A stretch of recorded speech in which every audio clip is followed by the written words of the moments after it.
In council, I'll call this meeting of the Standing Committee on Policy and Strategic Priorities of December 9th, 2020 to order. The meeting will be convened by electronic means as authorized under the order of the Minister of Public Safety and Solicitor General of the Province of British Columbia, Emergency Program Act, updated Ministerial Order number M192. And as such, council members are participating by phone, and as chair of this meeting, I'm also participating by phone. Please note if my connection is lost during any portion of this meeting, we will recess the meeting until my connection is restored. If council loses connection during the voting process, we have staff on hand to facilitate getting you back online quickly while we suspend the voting process. The contact information has been circulated to you. Council, I want to remind you, we also need to ensure there is quorum during the meeting, so please make sure your video is on. The live stream of this meeting will have both audio and video. Video of council members speaking, presentations, amendments, and vote results will be projected to viewers when available. We acknowledge that we are on the unceded territories of the Musqueam, Squamish, and Tsleil-Waututh nations and thank them for having cared for this land and look forward to working with them in partnership as we continue to build this great city together. I also want to take a moment to recognize the incredibly immense contributions of the City of Vancouver staff who work hard every day to help make our city an incredible place to live, work, and play. Clerk, may we have the roll call, please? Yes, Mayor Stewart. Here. Councillor Carr is in the chair. Councillor DiGenova. Councillor DiGenova, are you on the line? It's Councillor Dominato. I believe Councillor DiGenova had a personal matter to take care of this morning. Thank and you. We'll be joining a little bit late. Thanks. Okay. Councillor Fry.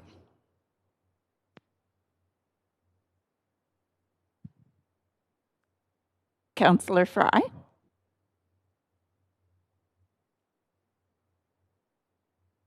Okay. Councillor Swanson. Here. Councillor Hardwick. Present. Councillor Wiebe. Present. Councillor Boyle. Present. Councillor Dominato. Present. Councillor Bly. Present. Councillor Kirby-Yung. Present. The meeting has quorum, Chair Carr. Thank you so much. And just a point of privilege, it's Councillor DiGenova, and I'm here. Thank you. Thanks, Councillor DiGenova.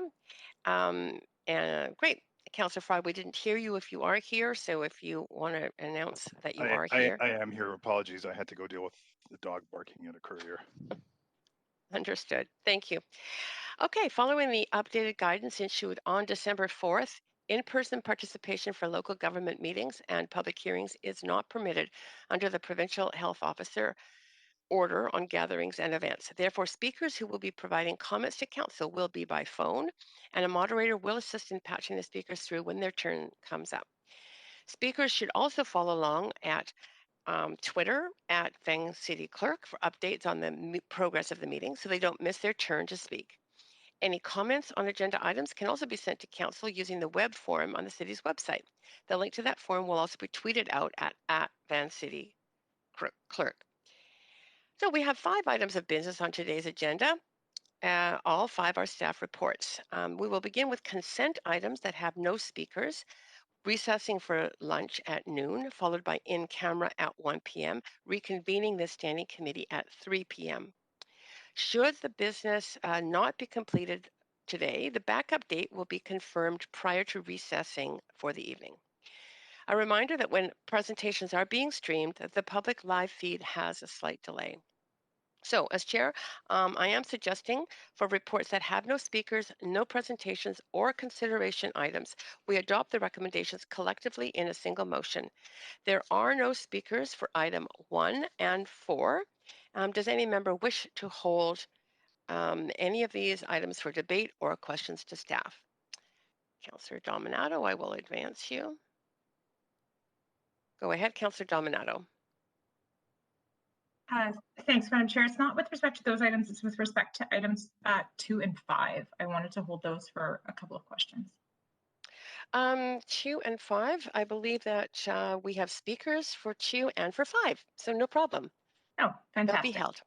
Thank you. Council- Chair, I would like to hold item. Just 1 second. I'll put you on the, Councillor Weeb, I'll put you on the list. But first we have Councillor Swanson. Go ahead, Councillor Swanson. I've got a question about item 4. So I'd Okay, like to so hold that. great. All right. Item 4 will be held. And Councillor Weeb, go ahead.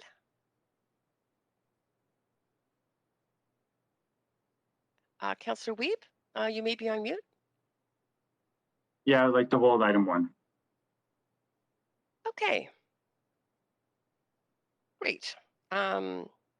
Just making sure I've got those down. That means we have no consent items. So let's just move right along.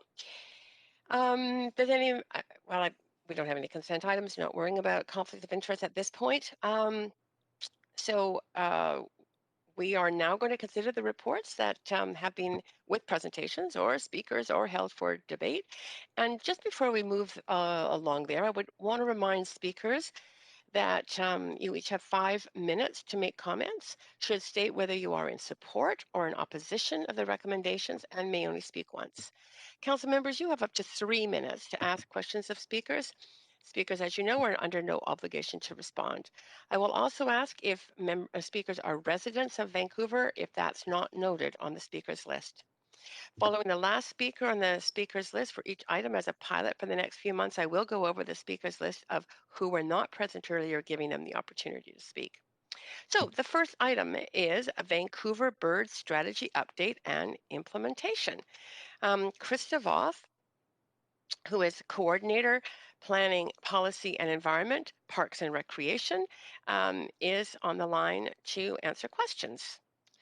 Ms. Voth, Actually, you have a Chair, yes? we do have a short presentation. If council would like to hear it, we're happy to provide it. We can just answer questions too, if you'd like. Yes. Actually, Mr. Johnson, given that we had interest in holding this report, I know there are questions. I think it would be good to hear the PowerPoint or see the PowerPoint. Okay, great. I'm seeing some thumbs up. So, Krista, are you able to pull it up on your screen, or?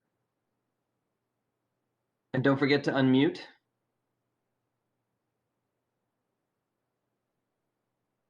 Krista, I think you're still muted there.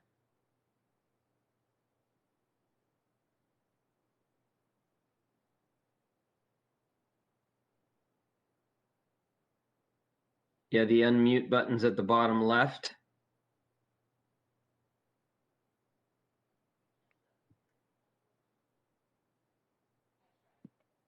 All right. Hello. We can hear That's you. great.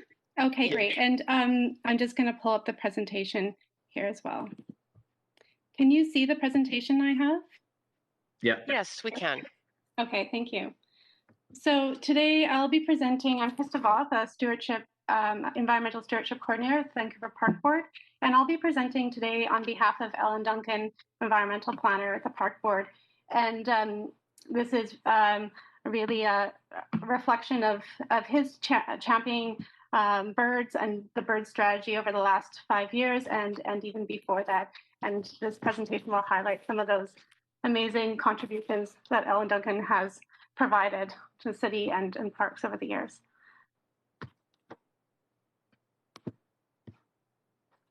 So the purpose of this presentation is to provide council with information on the background, progress, and updates for the Vancouver Bird Strategy and related guidelines, and to seek council's approval of the proposed Vancouver Bird Strategy update and related recommendations.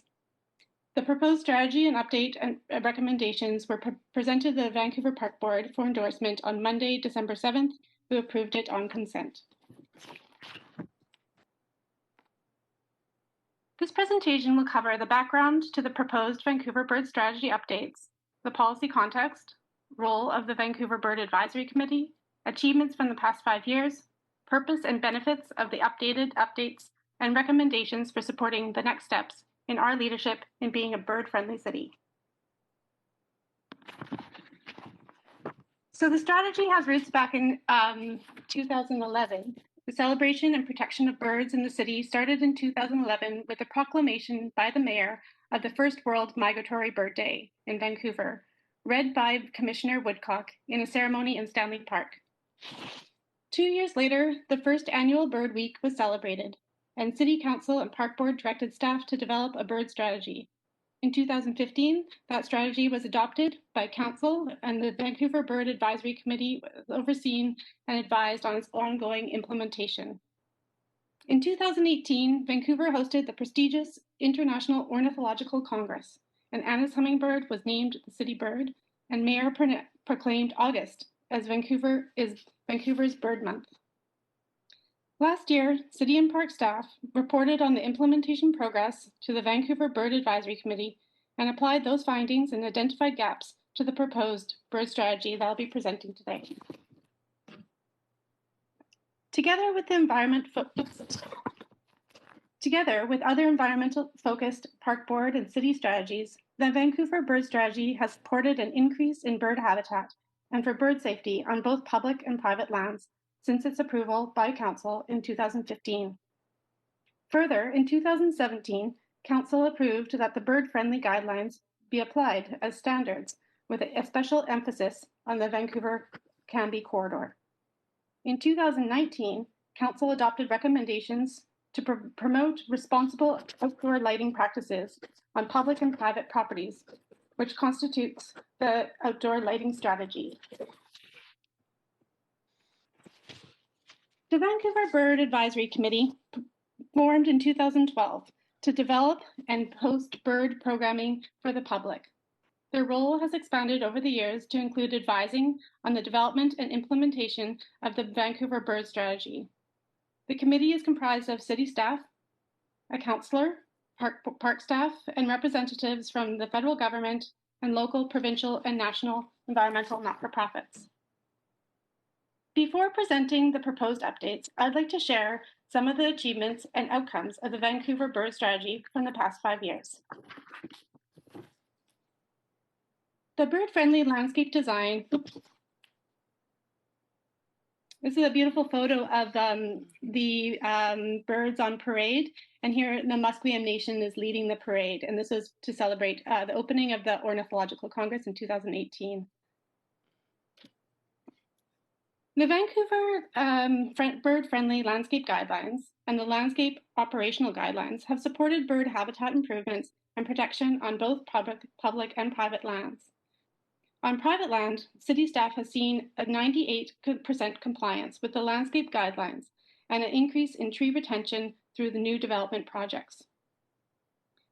On parkland, we've completed significant habitat improvements for shorebirds and insectivores, which are currently experiencing the greatest decline in population. Large shoreline restoration projects like New Brighton and Jericho Parks have increased habitat for shorebirds, while pollinator pathways and meadows at China North Creek and East Park have improved habitat for insectivore birds. Window collisions are one of the largest threats to birds in Canada. Over the last 5 years, park staff have applied retrofits to Beach Avenue Administrative Office and Evans Yard Works Yard, which both experienced high collisions.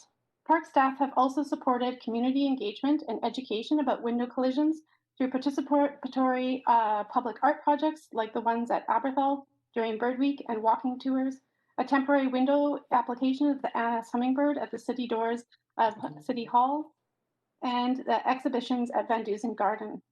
City staff have also seen an increase in building designs that apply collision reduction strategies, such as parallel mounted solar shading devices and fritted window patterns. Park and city staff support many research partners in collecting data on bird population in Vancouver, including long-term research studies through the Coastal Waterbird Survey and the annual Christmas bird count for overwintering birds, as well as innovative new research like the Vancouver Cat Count, recently completed by the Stewardship Centre of BC. As seen in the graph above, the results from a metadata analysis show that cats in buildings are the highest cause of annual bird mortality due to human activity in Canada. While the strategy's bird design guidelines address bird window collisions, Park and city staff are also working with partner organizations and the City of Vancouver Animal Control to better manage the impacts of birds and cats on birds from cats and dogs. The City of Vancouver and Vancouver Parks and Recreation have shown noteworthy leadership in supporting opportunities for public engagement, education, and the celebration of birds in Vancouver through the arts. In 2018, park staff partnered with local artists and organizations, including the Still Moon Art Society, to host workshops around the city to create bird puppets, masks, and costumes for birds on parade, to celebrate the opening of the Ornithological Congress. The Roundhouse Community Center has also featured temporary bird-focused installations, such as Words Rising, Birds Rising, curated by Métis Cree artist Kamala Todd, and featuring works from artists from Musqueam, Squamish, and Tsleil-Waututh Nations. Vancouver has become an important destination for bird tourism, which was bolstered when the City of Vancouver hosted the 27th International Ornithological Congress in 2018. The Congress hosted 1,700 delegates from across the globe and brought $5 to $8 million to the city. Van Dusen Garden and Bloedel Conservatory, as well as park partners like Stanley Park Ecology Society and Birds Canada, offer year-round programming and tourism opportunities for people of all ages and with all levels of birding experience. While there have been many achievements to highlight from the past 5 years, there is much more work to do to ensure that Vancouver is an international leader in building bird-friendly cities.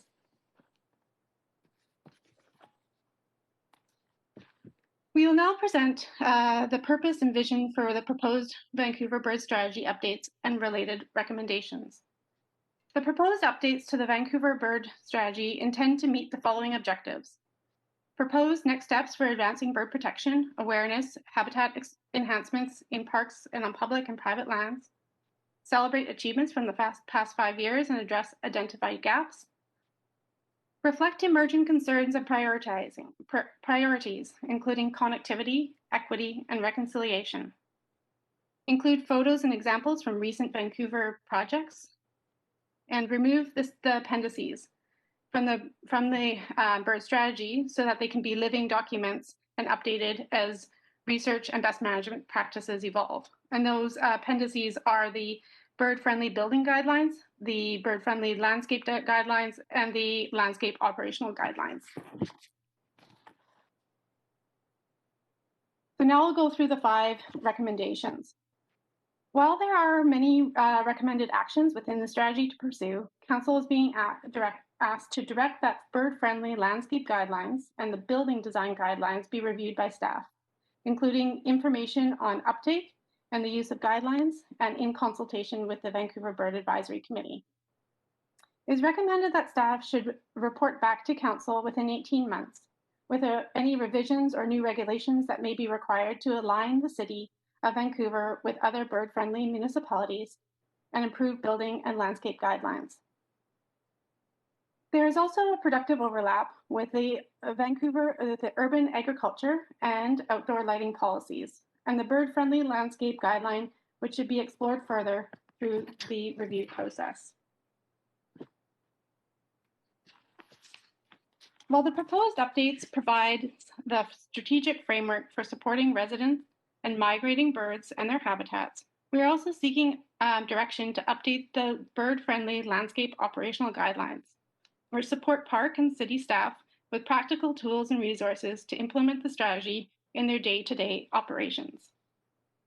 The proposed revisions to the operational guidelines would be grounded in operational practices and informed by federal and provincial regulations, research, and the expertise of staff, Indigenous traditional knowledge, and the Vancouver Bird Advisory Committee.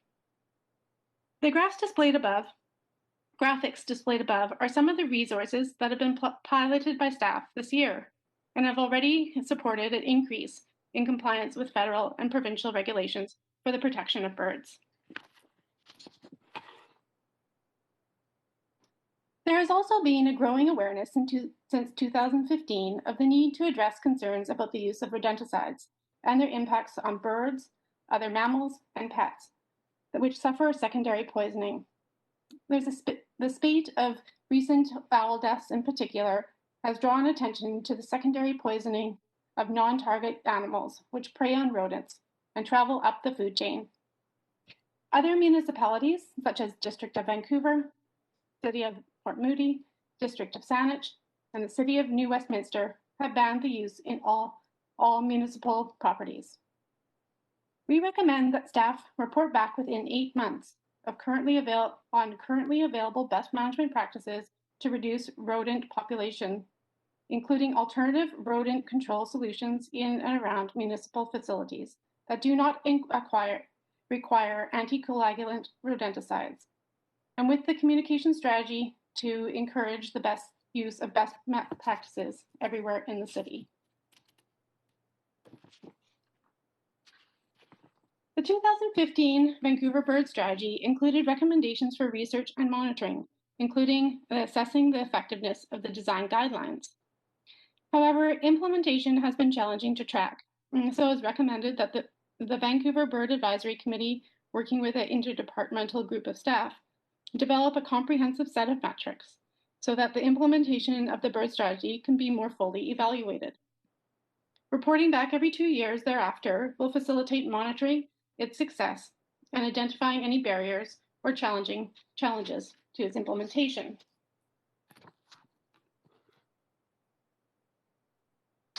This is just a list here of some of the research partners that we have and the data, the amazing data collections that they have. And recently, the Birds Canada shared a 20-year report on the Coastal Water Bird Survey, which is an extensive survey of waterfowl from the last 20 years in Vancouver. It's pretty impressive. It is recommended that the Vancouver Bird Advisory Committee and Tourism Vancouver should collaborate with Tourism Richmond and Destination BC to incorporate Vancouver and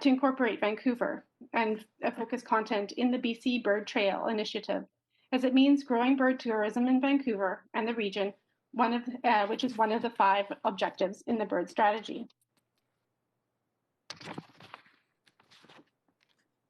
In conclusion, we put forward a number of recommendations for your consideration. And since they're so extensive, I'm wondering if you would like me to read them aloud, or if they've been reviewed ahead of time. Then I don't think you need to read them ahead, Krista. Okay, perfect.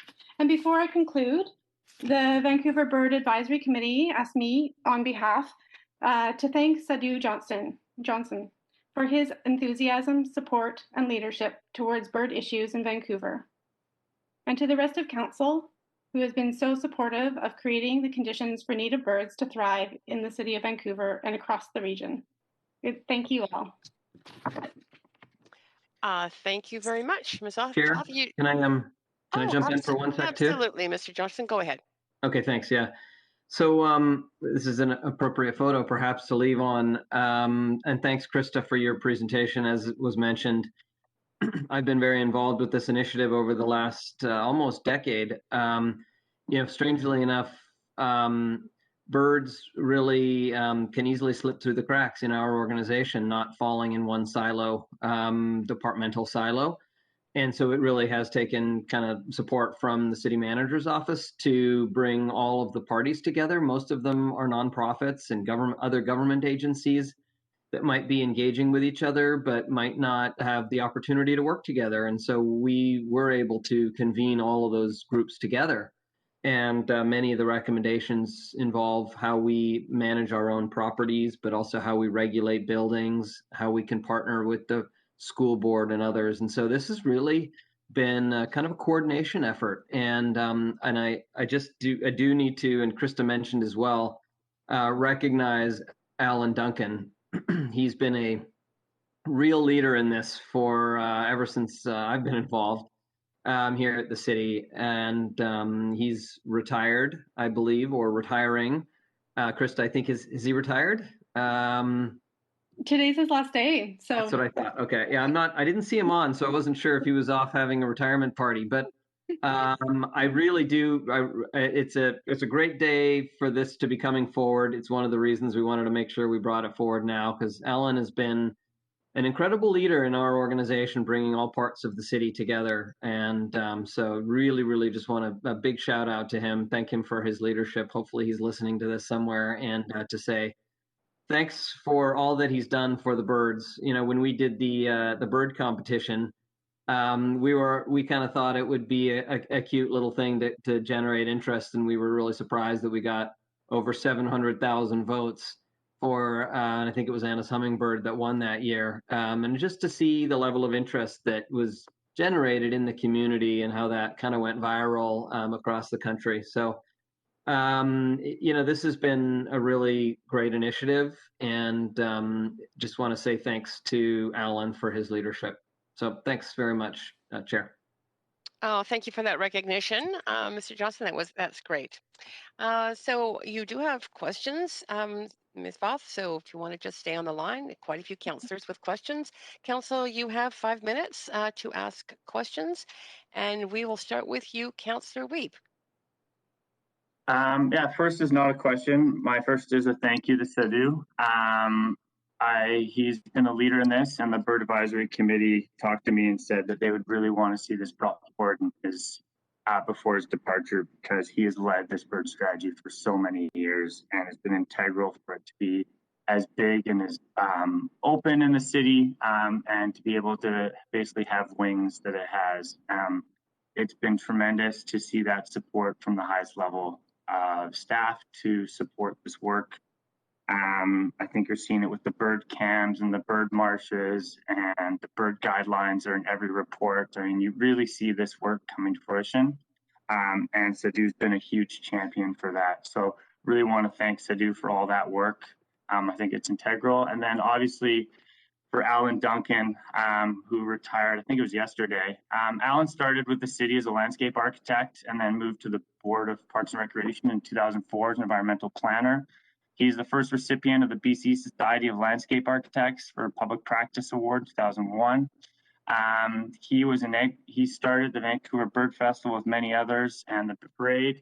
He's been a champion for tree protection, greenways, bird habitat, public art, education, reconciliation, and has really been integral in supporting the work between the three First Nations and Park Board in the city, and really bringing some of the historical knowledge and expertise forward, and has crafted an advisory committee that has the leaders of the leaders and bird experts from around the region.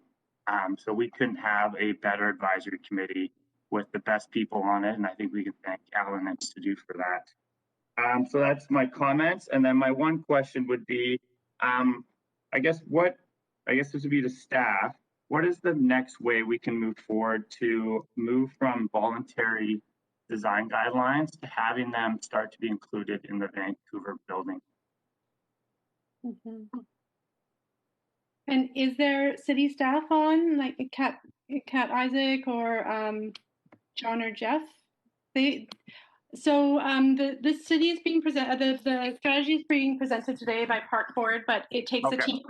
And so the city planning and facilities departments are really the leaders and on that. And so I'll leave it to them to follow up, and if there's a way for them. Yeah, maybe I could jump in.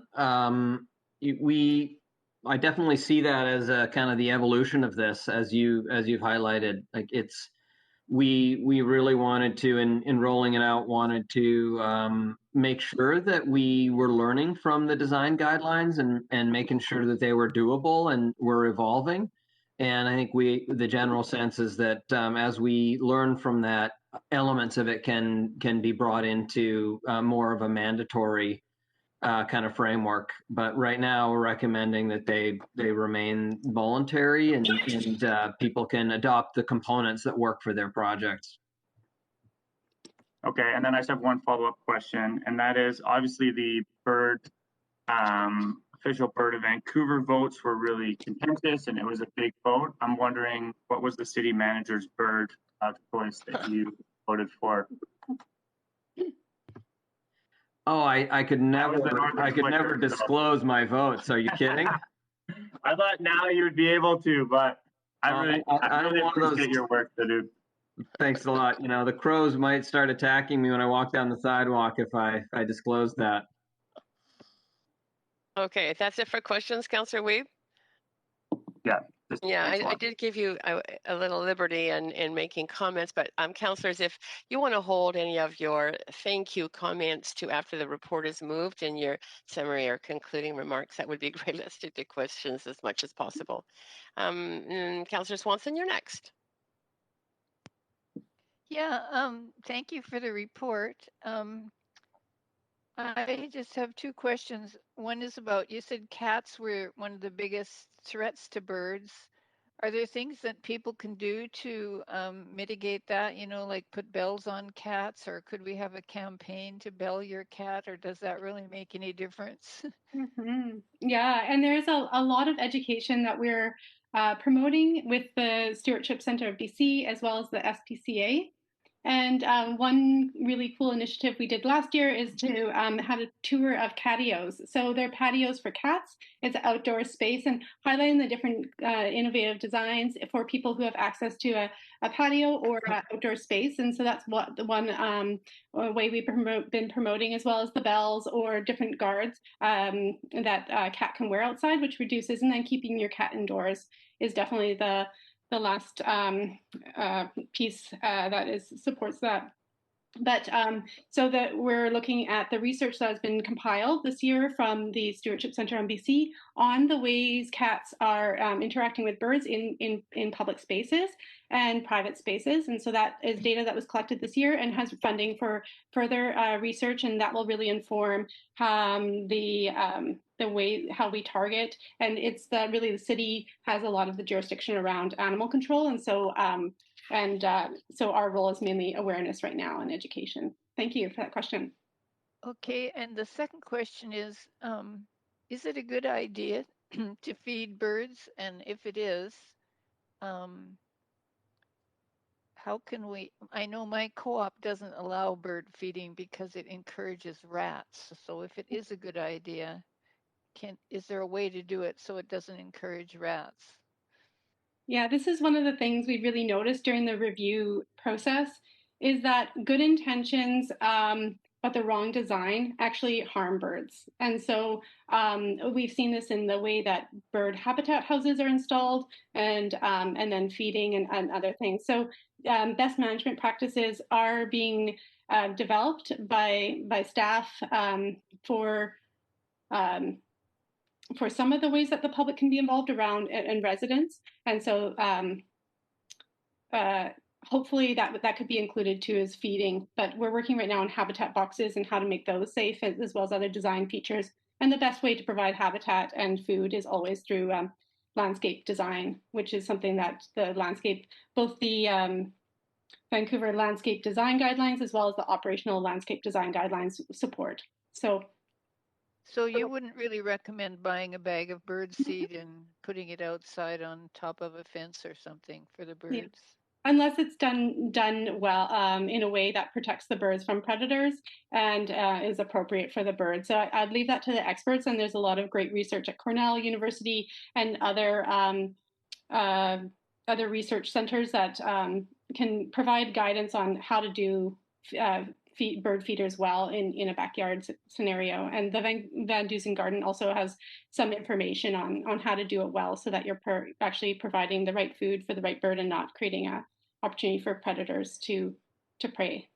That would be good info that we could maybe, when we get it, we could maybe send it out with our tax notices or something.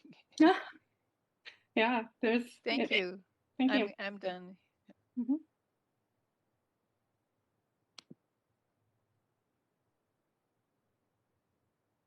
All right, Councillor Swanson, is that your questions? Yep. Great. Okay, moving right along to Councillor Fry, up to 5 minutes.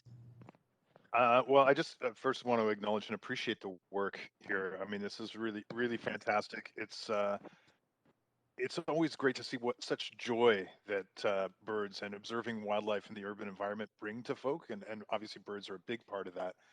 And so I really appreciate this work and encourage it ongoing and bringing that integration and interaction with the general public and reminding them about appropriate landscaping, bird-friendly trees, habitats that we can help to enhance. And I'm really grateful for this work and thank you for that. And I'm also really appreciative of the clause D with addressing the anticoagulant rodenticides. It's come to my attention that Orkin, which is a big pest control company international, has identified Vancouver as the rattiest city in North America or British Columbia, and that they're actively promoting the use of warfarin and brodifaucum, which are both anticoagulant rodenticides, which of course directly impact our bird population when we have poisoned rats that they eat. So I'm wondering, I'm prepared to put forward an amendment to this to further support that work and actually look at the taking a look at how we could actually ban anticoagulant rodenticides from the city of Vancouver. This is work that we're doing at UBCM as well, and I know the SPCA are very keen on that. I'm wondering if you would be supportive of that kind of direction to look at how we could ban them outright, and the extent to which anticoagulant rodenticides are being used in our city now. Mhm. Thank you for that question. And Ellen Duncan, who prepared the background for this presentation, mentioned in conversation that there may be some limitations to a full ban, and that's why it was worded this way. But I will leave it to those to maybe follow up afterwards on the details. But it's definitely something that could be investigated. But I believe there are limitations to a full ban, and I'm not sure the details of that though. Yeah, well, certainly we're looking at UBCM towards a province-wide ban, which would be helpful in that capacity. Do we know how much they're used right now in the city of Vancouver, though? Well, on park board land, they have been we're transitioned to snap traps and piston traps, and that's why on city properties the same. We're kind of looking at the same, moving towards non-rodenticide or at least the coagulant rodenticides on Right. city properties. Yeah. I was actually thinking more around the private industry. So, for instance, Orkin, who are running this campaign about Vancouver as the rattiest city and pitching the use of that. Do we have any sense of how many private pest control companies are using rodenticides in our city and the extent to which that's part of their strategy? I don't have those details. I could get back to you with those. And I do know that we are looking at, the companies are increasingly moving towards providing options. And so having both, or some companies that are innovating in non-rodenticide applications. So I could get back to you on that. Okay, great. Thank you. That's good for me. Thanks, Chair. Thank you, Councillor Fry, and Councillor Kirby-Yung. Yeah, good morning. Thanks for the presentation. I appreciate it. I was on this park board with Councillor Weed when we passed the bird strategy in 2015. So certainly remember that and familiar with it, and recognize individuals in that photo too.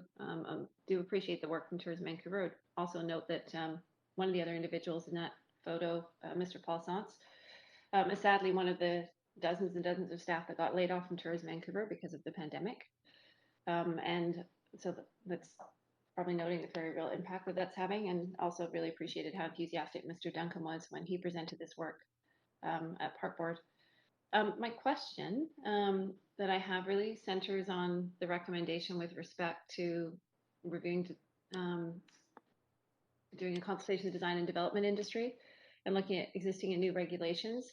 So one quick clarification, I think the city manager say that those might be voluntary regulations, but I don't sort of see that reflected in the recommendation we're being asked to adopt. It looks like we would be bringing forward recommendations. Can you just speak to that quickly? Is that E? It's the second bullet that you have on the second. slide. Okay, yeah. I think this is to review the guidelines it's a review of them and update, and then updating them based on best management practices in other cities. And so, sorry, go ahead, finish your thought quickly. I'm just tight on time and I've got a few questions. I just want to. Oh yeah. So I think it's just a review of it. It's not actually implementing implementing that. And the report back to council would happen. No, I understand that they would be bringing suggestions back, but my question is if the intention that they would be bringing, question might be better for the city manager because he made this comment, and because it'll relate to planning staff. Is the intention to bring specific changes back, or would they be recommendations? Because I think I heard you say, and I just want to clarify, Mr. Johnson, that these might be voluntary guidelines or suggestions, and I just want to get some clarity on that. Yeah, thanks. I see planning staff on, GM of planning, Gil Kelly's on, so he might want to jump in and speak to it. But my understanding is the way that we're using them right now is that they're voluntary guidelines that we ask people to consider, and we are tracking how they're being utilized. Okay, so the language, maybe a quick follow-up on that, and the language in B as it is, would we expect that we would come back with a different level where we'd move to require guidelines? That's what I'm just trying to get clear in my head. Well, I think yeah. So as Councillor Weeb was asking if we could move to that more quickly at this point, I think what we're looking to do is to learn from that. These are some of the first in North America, and they were developed, by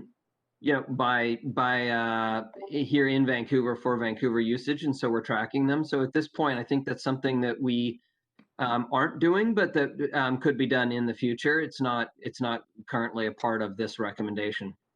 Okay, maybe a follow-up question. I don't know if staff on the phone can answer it, or if there's a planning staff. Can you give us an example of what a specific or guideline might be, and if this is something that could be done cost effectively so it supports the birds but doesn't add to the cost of buildings? And is it something as simple as the dots on windows, or do you have an example? Yeah, there's oh, sorry, go ahead, Krista. It's okay. You please answer. No, I'm sure you're going to have a better answer than mine. I mean, I can jump in after you if you got an answer. I mean, basically, it's like where are the shrubs in a building as it relates to where the windows are, for instance, plants indoors or outdoors, curtains. I mean, there's lots of simple things that don't cost a thing, but they're just about thinking about how a bird would fly and whether a bird would fly into glass based on where the bushes are, and glasses on patios, for instance, related to location of plant life. It's things of that nature. I don't think the majority of these cost additional money.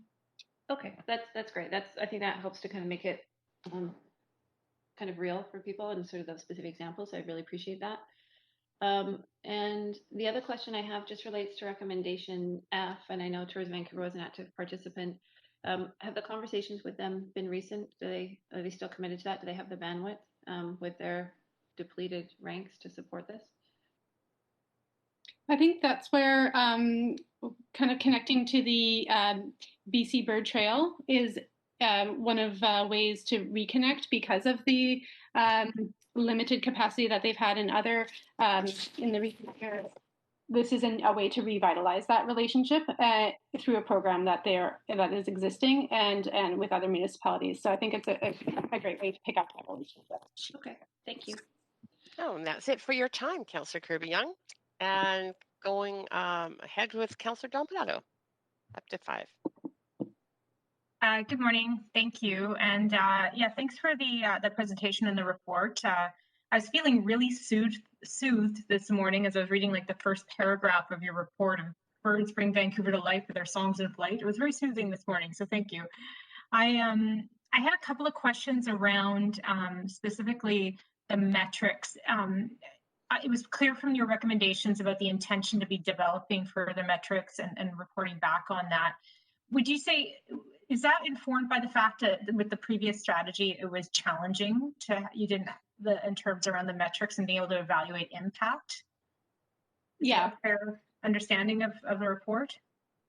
Yeah, I think that stronger, really specific, getting down to more specific data. And I think because we were real leaders in this bird strategy and kind of spent the last 5 years developing and implementing and testing out these guidelines. Now I think we're in a really good position to develop specific strategies that are and understand what's trackable. And talking in our conversations with the city, looking at different ways that they are tracking and how we can then use that information. But I think we're definitely in a good position to develop those now.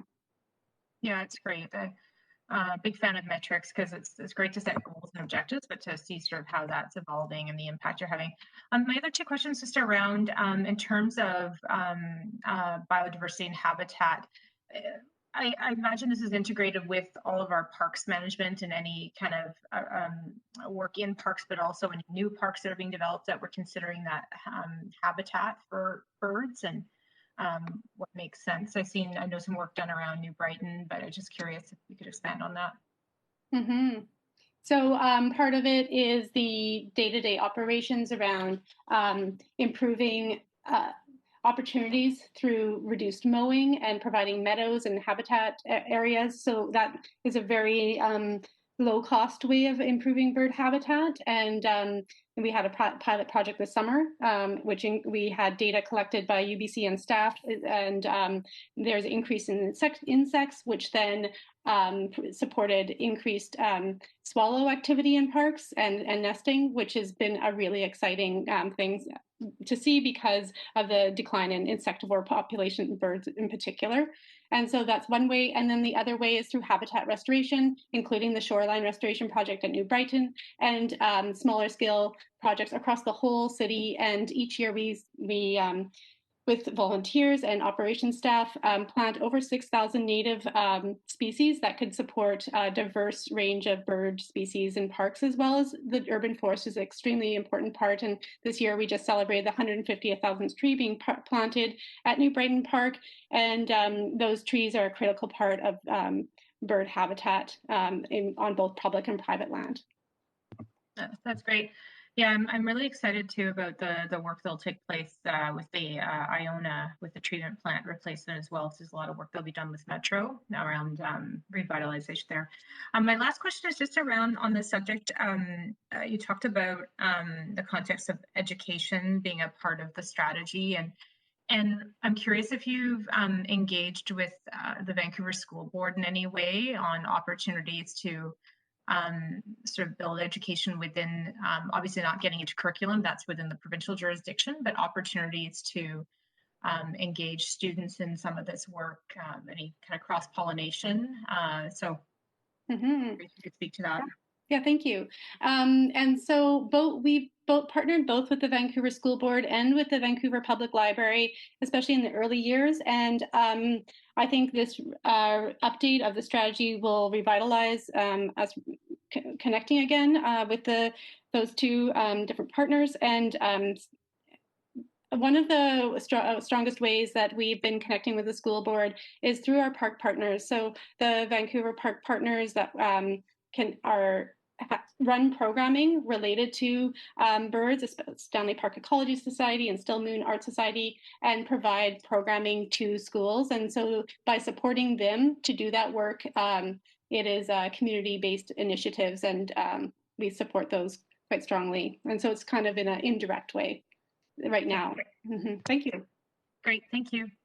Chair, can I just jump in on a couple of those points real quick? I know we're running low on time. Absolutely.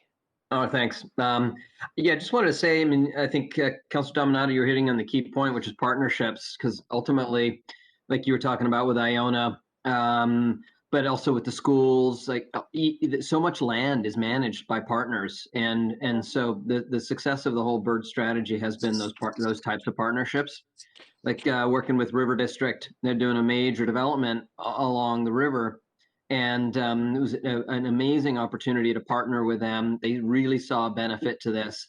So through the partnership with the park board, you can integrate the landscaping throughout that entire massive development to be a bird-friendly development. And that's the kind of thing, by bringing all of those pieces together, you can really move the agenda forward. So that is really the key with the entire strategy, is getting our partners to see the benefit and participate.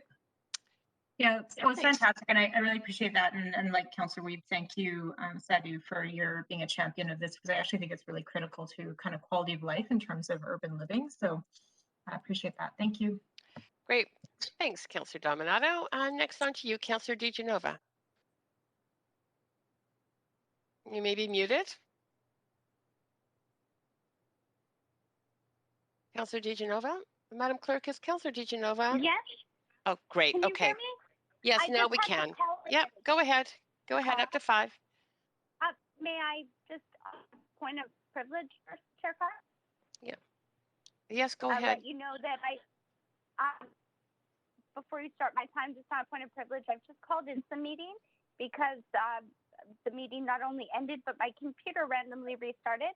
I'm very thankful to have an IT appointment at noon, but if this happens again, I just wanted to let you know I will make my best. Yeah. Now go ahead with my questions. Thank you. And thanks very much for the presentation. This is near and dear to my heart as well, being a former Park Board Commissioner. And I have some questions specific to some of the work that the city and the Park Board together have been doing to collaborate on not only the bird strategy, but trying to make sure that we look at sort of biodiversity throughout Vancouver. So just wanted to ask specifically about the 2004 recommendations that were implemented by the Park Board that certified our golf courses. And I believe they're all certified now, but as having the Audubon Cooperative Society certification for biodiversity, and wondering if that's been considered in sort of the updates or the new recommendations that would be coming to us. For sure, yes. Thanks for that question. Yeah, all our golf courses, golf courses are certified Audubon habitat, and we work together with Vancouver Nature Vancouver to care for the swallow boxes in those parks and other duck boxes, and it provides incredible habitat for bird populations. And we work with staff regularly to do site visits and look at ways to improve that bird habitat and protect it. So it's definitely something that's high on our priority and will be reflected in the updated guidelines for landscape operational guidelines. That's where they'll have the most tangible. Okay, and will that will there be any recommendations coming forward specific to or that may affect that certification? I wonder if Chad Townsend, would you be able to answer that question? My supervisor's on the line here, and I think he's been more connected to that project. Thanks very much. I'd love to hear the answer. Yeah. Thank you, Councillor DiGenova. I think it's best that we get back to you on this one. Do you know when you might be able to get back to me on that? Sure, it can be within the next couple of weeks, but there's no direct language in the updated bird strategy. So there's nothing right now that would affect that certification at all? Neither recommending for or against it, but bird habitat on golf courses is a key consideration, as it's one of the largest open spaces that we have in the park network. Okay. Thank you very much. That's very helpful. I'm also wondering what we're doing to promote across with, I mean, obviously through Park Board and the city, we have, you know, and as the city manager has outlined, there's been work done by his office. What are we doing together to work with the Vancouver School Board to make sure that, you know, that this is passed down and sort of fostered in the learning environments of children and the next generation? Thank you for that question. So we do work with the sustainability planner with the Vancouver School Board, and that's a way to then centralizing the information across the park board. And so recently we partnered with UBC capstone project for education students, and they developed curriculum based on different park sites and how providing curriculum for the teacher then to teach about the nature. And so that's one project that we've been working with. But our park partners are really the frontline folks doing the education in parks. And so when we get inquiries from teachers, we connect them with the local community-based organizations to lead walks and talks, because they're really connected to those park spaces and the birds in those areas, and can do that interpretive work the best, and develop those capacity for them to share. So those are two of the ways, both sharing information and collaboration between staff, and then also supporting our community partners. Great, and that's your time, Councillor DiGenova. Thank you. Oh, okay. I couldn't see Councillor my Fry. time. Yeah, Councillor Fry, you're Thanks, Chair. And seeing as there's nobody else on the list, I was prepared to move this, and I'd submitted an amendment to the clerk. Point of privilege, if I could be added to the list. Just a second. I'm going to just move it. Oh, we are move to the main queue. And I will add you to the list to speak. Yes. Yeah. So in speaking to the ahead. amendment, Sorry. I'm sorry. Just before we do, we're going to go straight to you're speaking to the amendment, Councillor Fry? That's right. Yeah. Okay. I'll queue you up on the amendment queue. Councillor DiGenova, did you want to speak to the amendment or to the main motion? Yes, I'd like to speak to the amendment. Yes, that's fine. I'll put you, Councillor DiGenova, I'll put you on the list for the amendment queue. Councillor Fry, go ahead to your amendment. Yeah, so I've submitted an amendment to the clerk, and perhaps they can pull it up on screen. It's pretty simple. It's really just asking our staff to look at the potential and implementation of actually banning anticoagulant rodenticides in the city of Vancouver. The city of Port Moody introduced a late resolution at UBCM this year, which got support at executive, calling for a ban of anticoagulant rodenticides across British Columbia. Councillor DiGenova was mentioning earlier the Audubon Society work, and in fact, they've got a very chilling descriptions of what happens to birds of prey who ingest rodents that have been killed by blood thinners. And we know that the second generation blood thinners are especially brutal. They cause all sorts of internal bleeding and hematomas. I live in a neighborhood that's blessed with a variety of birds of prey. We have Cooper's hawks, eagles, various types of owls that live in my neighborhood. We also have lots of rats. And I know that the leading purveyor of anticoagulant rodenticides in this city is also actively running a campaign to describe this city as the rattiest city in North America and as a tool to sell anticoagulant rodenticides.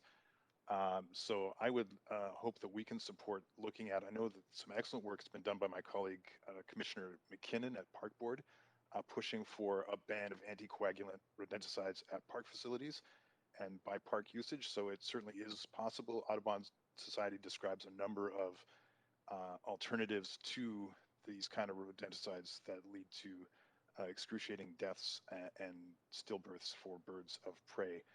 So that's my motion, and yeah, there were my amendment. Thanks. Great. Thank you so much, Councillor Fry. Councillor DiGenova, to the amendment. Thanks. Speaking to the amendment here, Chair, I was just wondering if I could ask you a point of information. Yes, go ahead. Or maybe it's parliamentary procedure, but I'll ask if it's a point of information. I'm just wondering if this would preclude or make frivolous the motion that Councillor Hardwick had submitted and had called notice on, specifically regarding rats in our city? Because, I mean, that would influence how I vote on this. I will ask either the... Called on it. Thank you. Yeah, that's fine. I will stop your timer and just ask either if the city clerk, so I have a message that that motion has not been dealt with. It's on the council agenda, but it's not dealt with. So I gather that'll be tomorrow. So let me just, I'm just going to check and just hold for a second, Council, just to Thanks. check to see if there's something on an agenda, what that means. Sec.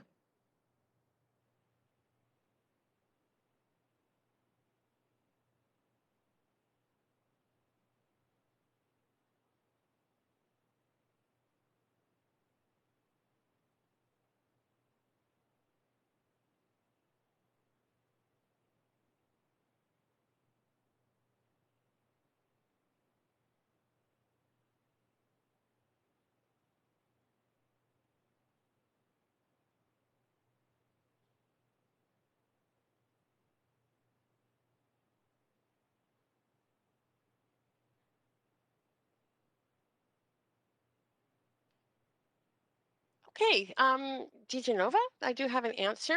That motion that is on an agenda is not the property of council yet, so this amendment is in order.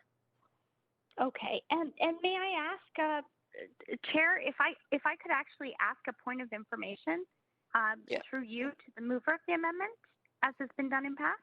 Yes, absolutely. I will do that. Councillor Fry, is it your intention that this motion would make redundant Councillor Hardwick's motion, or do you intend to also, is the motion, were you aware of the motion that was coming up, and do you feel that this would make that in any way redundant? The intention of the amendment is to acknowledge and support the work that has been done in this report around anticoagulant rodenticides, and to look at how we could ban them in the city of Vancouver. I'm not familiar.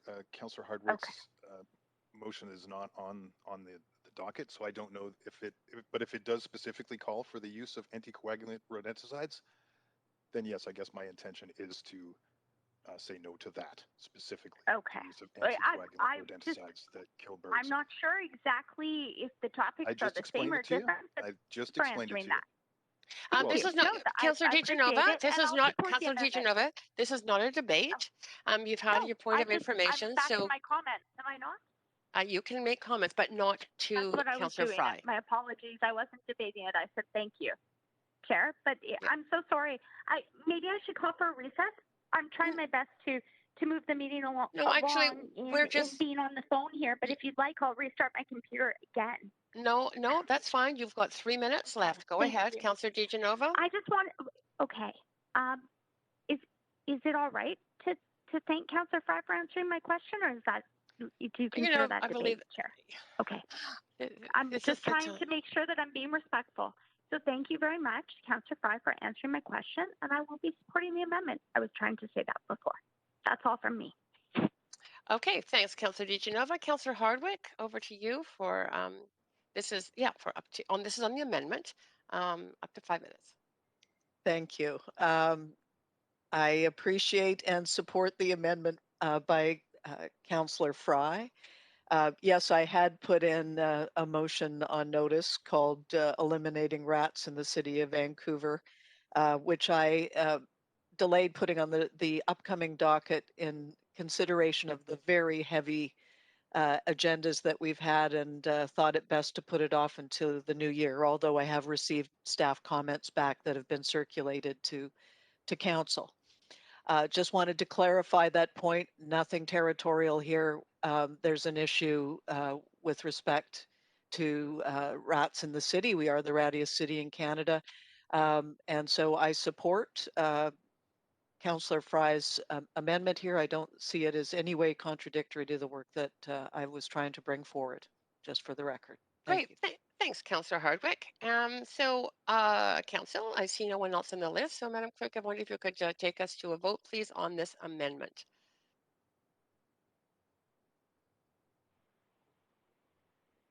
Point of privilege, Chair. I'll need a vote in favor. Okay. Madam Clerk, that would be a vote.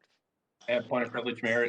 Chair Carr, it's the mayor here. If you could mark me in favor as well, please. Okay. Thank you. Chair as well. I had a fire alarm in my building, so I'm outside, so I would also need a vote assist in favor. Okay. Clerk, if you could do that for both Mayor Stewart and Councillor Wiebe, that would be great. Okay, Council, we have a unanimous decision on that um, amendment. So we're back to the main queue. Councillor Fry, do you have anything else to say on this? No, just again, my appreciation for the work that staff have done on this, and really my enthusiasm for getting it going. It's such a great part of where we live, being on a migratory bird pattern, having birds of prey living in residential neighborhoods. Uh, the the the incredibly unique subspecies of crows that we have here. Folks may not realize this, but we have a very unique subspecies of crow that's a mix of the fish crow and the American crow, and it's specific and endemic to the Pacific Northwest. And great research has been done out of University of Washington in Seattle about just how intelligent our crows are and their weird behavior, everything from flocking to congregate settings at Still Creek and Burnaby, and their routine of flying across the city at night. There's just so much that we have on offer with bird life in the city of Vancouver, and I really appreciate this as something that our city does. So thank you again to staff and really enthusiastic supporter of this. Thank you. Great. And Councillor Fry, if wonder if you could just, for the next time you speak, move your volume up a little. It's a little bit difficult to hear you. So Will next do. time you're on Sure cue. thing. Great. Thanks. No problem. Councillor DiGenova, up to you for up to 5 minutes on this main motion as amended. Oh, no, I had just asked for a point of privilege and to mark me in favor. Okay. That hadn't been acknowledged. That was all. Thank you. Thank you. Council, no one else is on the queue. So, Madam Clerk, if you could take us to a vote on this amended motion.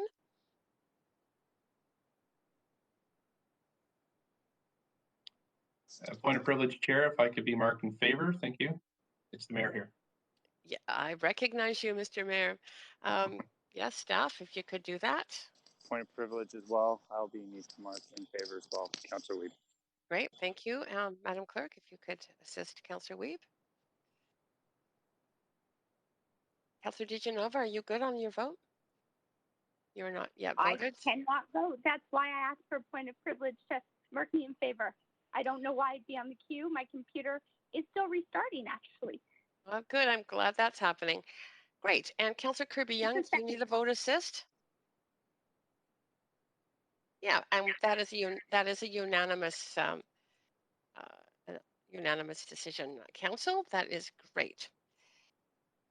So we have ended the this item 1, and thank you very much, staff, for that.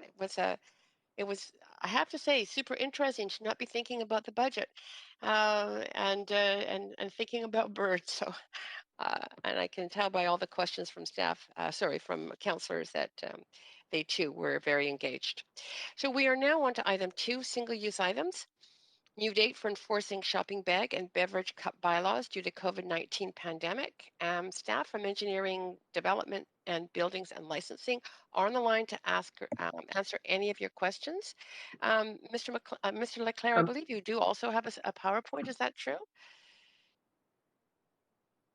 Chair, this is Sato. Yeah, sorry, I wasn't sure if he's on yet. We do have a PowerPoint if council would like to see it. Council, give me some thumbs up if you're interested in the PowerPoint on the plastic, bag and beverage. Yes, I would be. It's Councillor Kirby-Yung. Great. Thank you very much. Yep. Then we will go ahead with the PowerPoint, Mr. Johnson. Great. I think I see staff on here. So maybe, Lon, do you want to set the stage and introduce your team? Sorry, yes, I'd like to actually turn it straight over to our Director of Zero Waste and Resource Recovery, Albert Seamus. Albert, are you ready to speak? Yes, I'm on the line. I'm just wondering, should I share my screen here? Yes, that would be great. And we have got the PowerPoint, the cover slide is up on the public screen as well, Mr. Seamus. But we need him to share it with you, Council.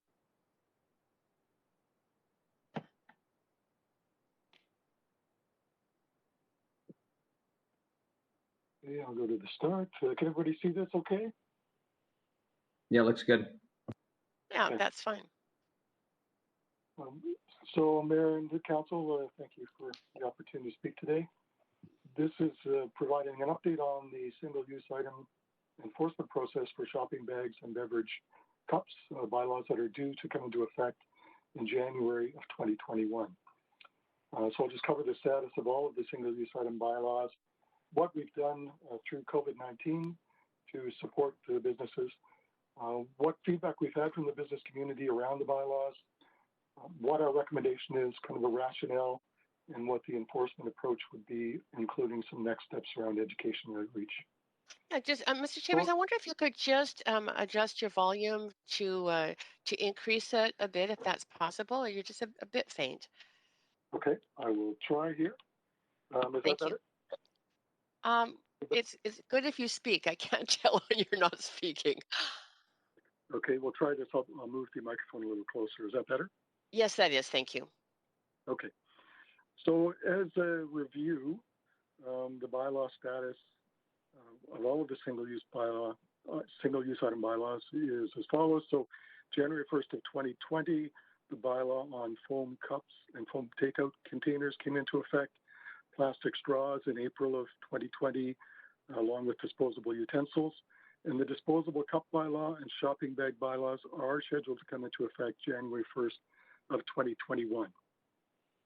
You didn't give us any safe place for these people to go. There is somebody who has got their, they're not on mute. Who just spoke. Please check to make sure you're all on mute. Thank you. Go ahead, Mr. Seamus. Okay, COVID-19. Actually, there is somebody who's still not muted. Maybe we could ask the clerk to mute Councillor Swanson. Looks like that's done. Okay. Go ahead, Mr. Seamus. Thank you. In March and April of 2020, we shifted the operations to providing essential services, of course, within the city. And we paused our education outreach and enforcement around the foam, straw, and utensil bylaws. And we paused our preparations for education and outreach around cup and shopping bag bylaws while we supported the essential operations of the city. We updated our website with all the information at that time, and we continue to monitor provincial health requirements around single-use item bylaws to get a clear sense of any health-related risks associated with reusable bags and reusable cups in particular. So since the summer of 2020, as the restrictions started to lift, we've continued to monitor the provincial health requirements. We've been working with Vancouver Coastal Health on safe procedures for reusable cups, updating the campaign for foam, straws, and utensils to reflect COVID-19 requirements, and resuming the development of campaigns for cup and shopping bag bylaws. And since October of this year, we've communicated that outreach and education will restart soon to help businesses and nonprofit organizations comply with the single-use item bylaws. We would be approaching the enforcement of bylaws with discretion, given the impacts of COVID-19, with an idea of not trying to put any of the businesses in a situation where they were at risk of survival. We were still stating that businesses were expected to comply or begin working to comply as soon as possible, and the charitable food services could continue to distribute single-use items with food or meals during COVID-19. Post-COVID-19, though, they would be expected to begin working towards compliance as soon as possible. The feedback from the business community on the approach we were proposing around discretion and enforcement was appreciated, but they felt that they would prefer greater certainty on when they may be at risk of enforcement. This was particularly important to them for the cup and the bag bylaws because there are significant changes in the way they manage their business that they need to put in place in order to deal with them. We didn't hear the same concerns for foam, straw, or utensils. And part of the rationale behind the challenges that businesses are having, of course, is the concern about their ability to survive the winter with the second wave of COVID-19. They're working to adapt to changing provincial health orders, and both of the situations around adapting to health orders as well as trying to adapt to the single-use item bylaw requirements are going to be costly and time-consuming for businesses. And although they support the single-use item bylaws, they have limited resources and capacity to prepare for them now. After discussing the current situation with business and the business community, including some of the associations, we're recommending that we implement in the bylaws a enforcement date of no earlier than January 1st, 2022. This would provide some degree of certainty to businesses that they would not be at risk if they did not take steps to immediately comply with the bylaw. And in fact, we're not in compliance until that time. Basically, all the other bylaw requirements remain the same.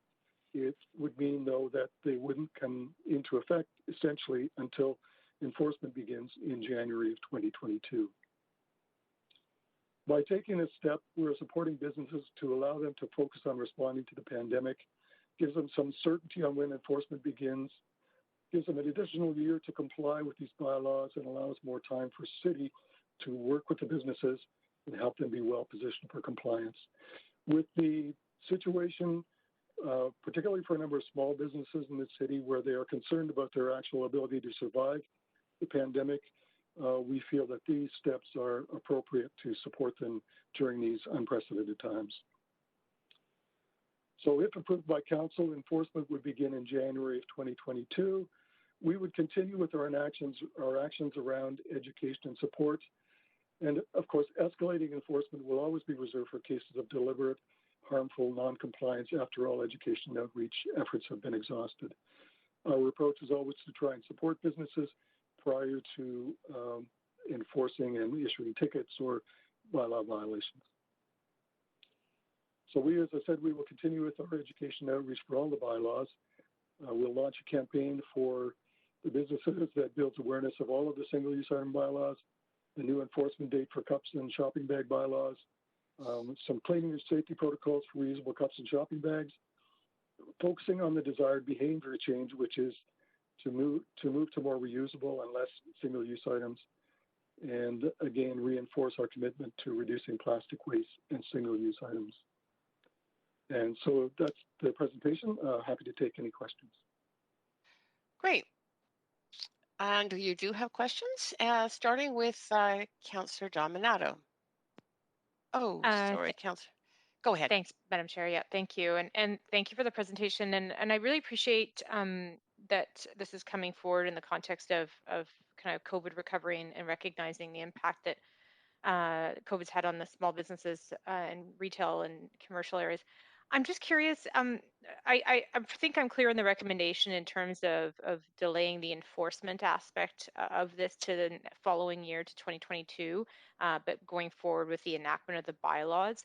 I'm curious about, we've heard from the Retail Council of Canada and a number of other organizations asking for a delay on both fronts, because I think from their perspective is if you enact the bylaws, it's still signaling that you need to start doing this right now. And for a lot of businesses, they're far from a place of being able to think about cups and bags, and they're just literally trying to keep the lights on still. And I think this will go on into the new year for some time. So I'm just curious if that was considered, that input. Yes, it was. And in fact, by putting in a date specifically into the bylaw that enforcement will not begin until January of 2022, we're essentially accomplishing the same thing as if we delayed the effective date. Well, I think there are some concerns around the clarity of the messaging between delaying enforcement and delaying the effective date. But our thinking at the time was the concern was really around enforcement, and by just delaying the enforcement date, they wouldn't have to worry about complying with the bylaw. They could still take steps should they wish to, but there would be no enforcement and no penalty if they didn't. Right. And I guess sort of in response to that, a question would be is though, what harm is there in just delaying the effectiveness date and the enforcement for the same time? And we can always reassess in 6 months' time or 8 months' time as a council, because I mean, the world's been turned upside down, and I'm just curious about that. I don't see any downsides in delaying both by a year, just a grace year. I think it's a very good question. And I think in either case, whichever path council choose to take, it means the enforcement comes in at the same time. Typically, our bylaws are enforced the day they're enacted or able to be enforced the day they are enacted. And what we would be saying now, even though the bylaws are enacted in January of this year, we wouldn't enforce until January of next year, delaying the effective date of the bylaw accomplishes the same thing. It would mean that enforcement would be coming into place, or the ability to enforce would come into place when the bylaw is passed. So it's a bit of One of the those are the others. if I could jump in real quick too, things that we about both approaches, and one of the things that Albert had outlined to me. Mr. Johnson, we're not able to hear you. You're cutting up. We might. Yeah, Mr. Johnson, you're breaking up.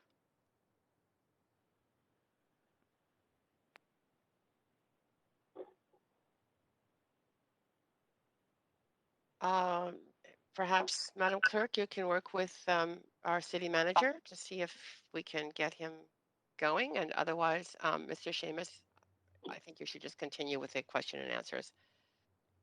Okay, will do. Councillor Dominato, do you have any or more questions? No, thank you. Okay, we'll see if we can't get Mr. Okay, yeah, Johnson yeah, back. I'd be interested in hearing his comments. Thank you. Okay, no problem.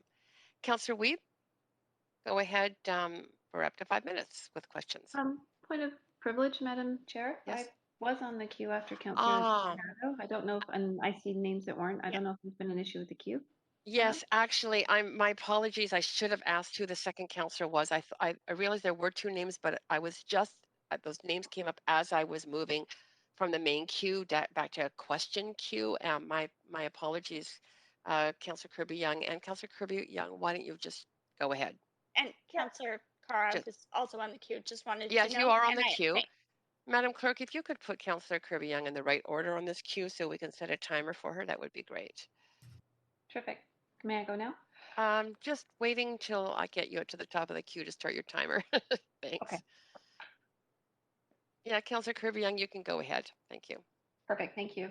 Yeah, I want to follow up on Councillor Dominato's question, and hi, Mr. Seamus. And it is respect to the communication of the Retail Council of Canada. And I was really struck in their letter. They said implementation without enforcement would disadvantage the compliant businesses. And I'm struck by, thinking about masks when people are saying, well, you should have these kind of masks, but it's not mandatory. And, we heard from a lot of small businesses that it was quite difficult because it wasn't consistent for the public. And I think what I'm hearing from the Retail Council is similar to this here. So I'm just trying to get some clarity as to why staff wouldn't align the enforcement and the implementation dates. And was there any consideration to doing that, whether it was for January 2021? So they're aligned to January 2022. And also, could you comment on the fact that gentleman from the Retail Council of Canada also indicates that a lot of small businesses spent this year in the midst of a pandemic when they already had to pay for PPE in investing in materials. So they have a large stock of these materials now already that they're probably likely to use at a much slower rate because their business and their volumes are down in some cases for the pandemic. So can you speak to those questions? Yes, I guess we were responding to the feedback that we were receiving initially, which was that the concern was around enforcement, and that businesses, even though some of them had taken steps to comply with the bylaw, didn't want to be in a position because of the risk of survival where they would be faced with enforcement should they not comply by the date that the bylaw came into effect. So we wanted to provide some assurance to the businesses that they could still take steps towards compliance with the bylaw should they wish to, but they would not be penalized for not being in compliance as of the 1st of January of 2021. And we also heard from them that they wanted to have some certainty as when they might be faced with enforcement. And that's why we recommended the enforcement date being deferred as opposed to the full bylaw. And the focus was initially around enforcement rather than saying delay the whole bylaw. Our feeling was at the time that the risk around delaying the whole bylaw would indicate a movement away from the city's concerns and interests around controlling single-use items would be a little bit of a softer approach if we were to for everything. So that was the rationale. Another question. What about in terms of sending mixed signals to the public? They're going to go and see a bunch of different practices. You have some businesses that go, oh, great, I don't have to do it for a year. Then you're going to go to others that have these different materials, and they are incurring sort of potentially sometimes higher costs for these alternative materials. Like, how does that, from a public perspective, isn't that mixed messaging? Well, I think the issue that we were faced with right now is we're coming to this a bit late in the day to try and change these. So the businesses will have already made their investments earlier, which I think is the concern of the Retail Council. Some of them have already made these investments. We wanted to recognize that some had, and they could implement the bylaw requirements so that there would be a bylaw behind them that had been enacted, even though it wouldn't be enforced. But I guess from an enforcement perspective, it's a 6 of one, half dozen of the other approach at this point in time. In either event, should council decide to defer the effective date, that just means the enforcement is deferred as well. We've suggested deferring enforcement. Council could choose to defer the effective date, which essentially accomplishes the same thing. Okay, thanks. It just seems like we're creating confusion for the public and for the retailers, or not an environment where we're going to have the strongest implementation. Because we're creating an environment. Would you agree that some businesses will say, you know what, I have the pandemic, I'm dealing with PPE, I've got everything else, I'm not even going to worry about this. So it feels like that this approach could compromise the effectiveness of the implementation anyway. Wouldn't you think? I think from the clarity perspective, it is a little clearer to defer the effective date than just the enforcement date. I think it does provide greater clarity to all concerned. As I mentioned, our concern was to be seen as softening on the approach around single-use items. And if you wanted to amend it, then we would just have to amend the respective components of the bylaw so that the enforcement and effective date align, correct? That's correct. Okay, thanks. Thanks, Councillor Kirby-Yung. Councillor Wiebe, I'm advancing you, but just before you start, I believe that our city manager is back online, and I would like, if possible, Mr. Johnson, if you could complete your answer to the question that was posed to you by Councillor Dominato, that would be great. Yeah, sorry for losing the connection there. Can you hear me okay? Yep, we can hear you perfectly. Okay, thanks. Yeah, we were kind of going back and forth on this issue, whether to delay the enforcement or push the entire thing back. And one of the things that Albert had mentioned to me that I found compelling in our desire to reduce this type of waste and the purchasing of this type of material is that by bringing it into effect now, but doing the enforcement later, is that some businesses who are already ready to do this now will start, and we don't want to discourage them from doing it. And so thought that having it still come into effect this January might mean that those businesses that are ready to do it and have all the pieces in place will continue to move forward with reducing this type of material. So that was kind of one thing that I found compelling as a reason not to push the entire thing back a year. Great, thank you so much. And I'm now moving to Councillor Wiebe. You're up for your 5 minutes. Yeah, thanks for the presentation. My first question is on how we're supporting solutions to deal with single-use plastics. I'm wondering, I know VC just put out an incubator program for the circular economy, so I'm wondering what programs you think can be in place by 2021 or by 2022 that could be solutions for business to utilize as they transition away from single-use plastics. Yeah, like Dareware or our social fabric, creating cloth bags, or what type of work we can do to kind of build that part of the economy up? Yeah, it's a very good question. There's a lot of initiatives going on both at the provincial and the federal level around single-use plastics as well. Our approach to date has been to develop toolkits, provide alternatives, support businesses as they make the transition to alternatives. Also, at this point in time, because of the pandemic, we're faced with a challenge around the perception of reusable bags, reusable cups, and alternatives. And so we're continuing to work with Vancouver Coastal Health around proper procedures to use reusables. One of the concerns around the use of reusables at this point is it does require businesses to change some of their practices. We would be providing information on how to support that. So our role as part of the go forward on all of the single-use item bylaws is to provide education support, alternatives, toolkits, which was going to include things like till toppers, posters, information for the businesses, as well as some information on alternatives, while we work with the province and the feds to develop a structure and system that will be more consistently applied across the country. Okay, and do we think that all city facilities will be able to show leadership in this and be able to meet the deadline? So some of our organizations on the downtown east side, I know, hand out certain materials when they're handing out laundry and others. So do we think that we will be able to show leadership as a city in every single stream that we have? Yes, we've had a number of discussions and seen a number of changes already in the Parks Board concessions. We're working directly with the agencies in the downtown east side and the social service groups that are providing food and support for the homeless and the disadvantaged, and trying to work with them around proper solutions that will support those that are economically disadvantaged. Still working on that. But we think we can have that ready in place.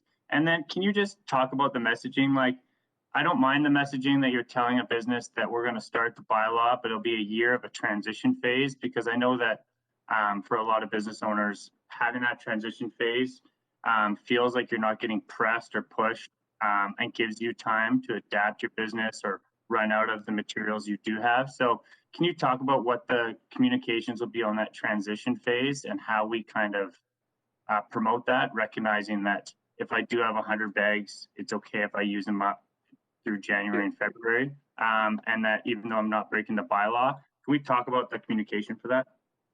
Yes, we'll still promote the changes that we're looking at in the bylaw. We will support the businesses. One of the first things we do, of course, is go out and indicate that the bylaw enforcement date has been delayed, but that where they have supplies, and we have heard this situation that they have supplies and materials that they haven't been able to use, that they'll still be allowed to use those up, and we would recommend that they use them up rather than dispose of them.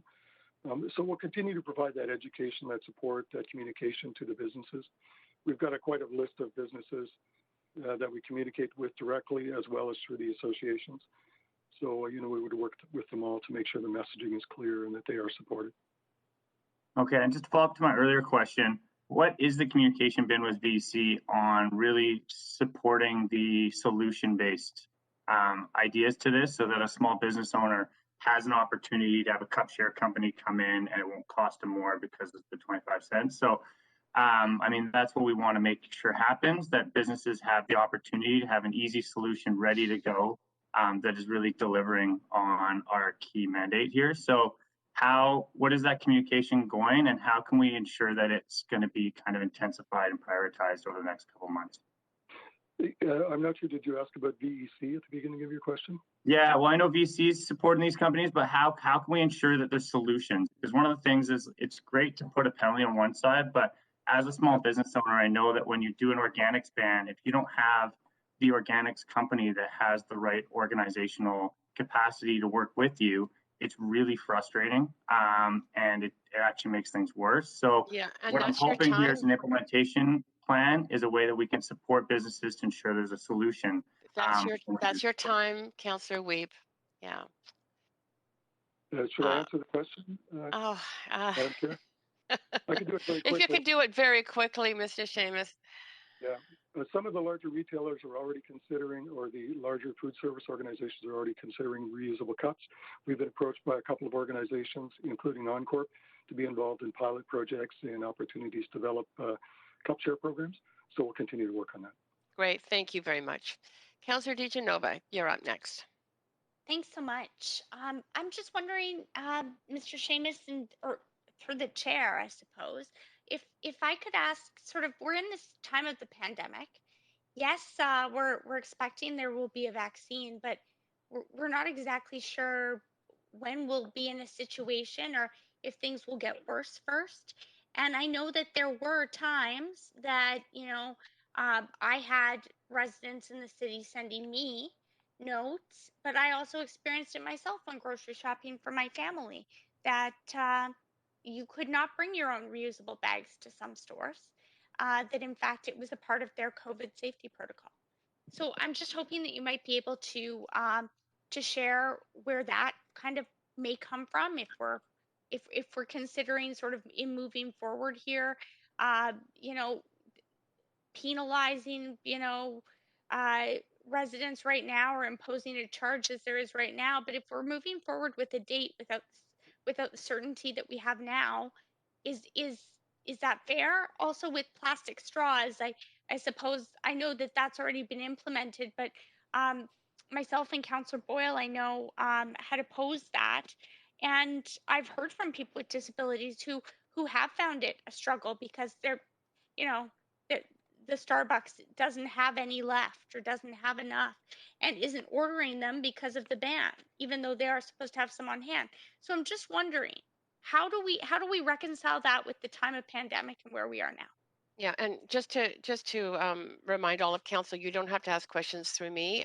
We are in question period. No Oh, motion's been moved yet. thanks. Go I ahead, just didn't staff. know who I should ask Yeah, to answer that's it. okay. Thank you. I think they'll decide. So there's two questions in there that I heard. The first is around the concerns of businesses around reusable bags and residents around reusable bags. So the Center for Disease Control has provided some guidelines indicating that reusable bags, reusable cups are not a health risk. However, they have left decisions around what to do about them up to the businesses. And it's partly because there is so much concern around the potential transmission of COVID-19 through reusable items that CDC has not taken a firm stance on that, I would say. So what we're finding is some businesses are accepting reusable, some aren't. Some are asking people to bring reusable bags to load their own bags. So there's a bit of a mix up there, and I don't think that's going to be clarified until such time as we are all vaccinated. And so I think part of what we're doing with the enforcement is recognizing that businesses are having challenges with some of their customers and their concern about or perception about the risk of reusable items. And the second question on straws, I think what we tried to do with the straw bylaw, of course, was to entrench in that bylaw the need to be able to provide the flexible straws for the disabled community and those that need them and have them available for health reasons. And they are available. I'm not sure why Starbucks wouldn't be ordering them, as it is a requirement of the existing bylaw that they have them in place. I was giving one example of one Starbucks. I just want to be very clear. I'm not trying to say the whole organization. Thank you, Mr. Seamus. Okay, I did have another question. You still I have still have some time. Thank you. Yeah, you do. I'm just wondering if council, like it was alluded to in other questions, and maybe this is a question for the city manager, if I may, but Mr. Seamus, if you can answer this, if council wanted to amend this to, put a different date in or look at sort of a different time frame because of the pandemic, as has been alluded to by others, I'm just wondering, would it be better to postpone the entire report instead of kind of having amendments on the floor that may change that? I'm wondering how staff feel about that, only because I know how much work and effort, and that you were here talking to us at the middle and middle and end of last term about this as well, Mr. Seamus and Mr. Johnston. I think to answer that question, Sadhu, if you don't mind, I would suggest that it would be much clearer for the business community to make a decision today rather than defer the report. Thanks. And Mr. I wasn't sure if there was another answer to that. No, I agree with that as well. I mean, this is coming into effect in a few weeks here, so we need clarity today if we can get it. Yeah, if I could jump in, Lon LeClaire, General Manager of Engineering Services.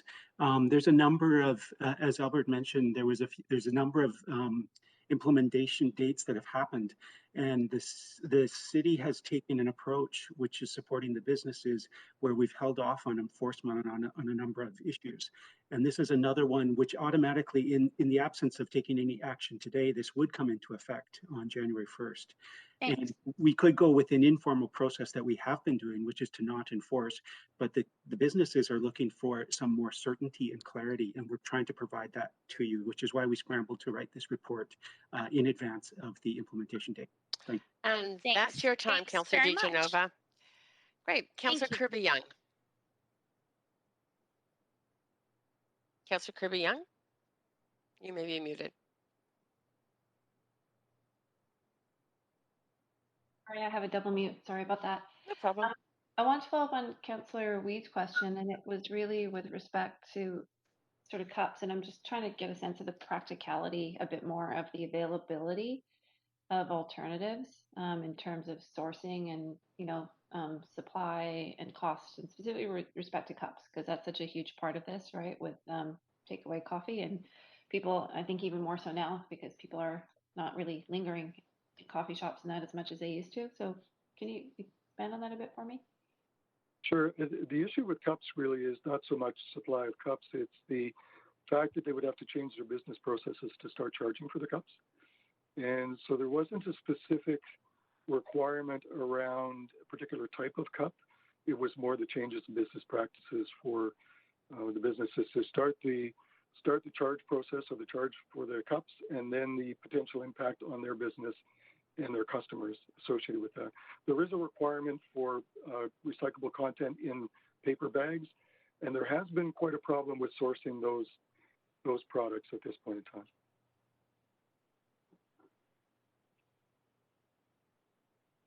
Councillor Kirby Young? Okay, and where how do you feel that the businesses are in terms of readiness now with the other changes that they've had to make with for pandemic protocols and switching to all the PPE and the other procedures? Like, where do you feel from the engagement with businesses? How much of an implementation barrier is that for them? How onerous is it right now?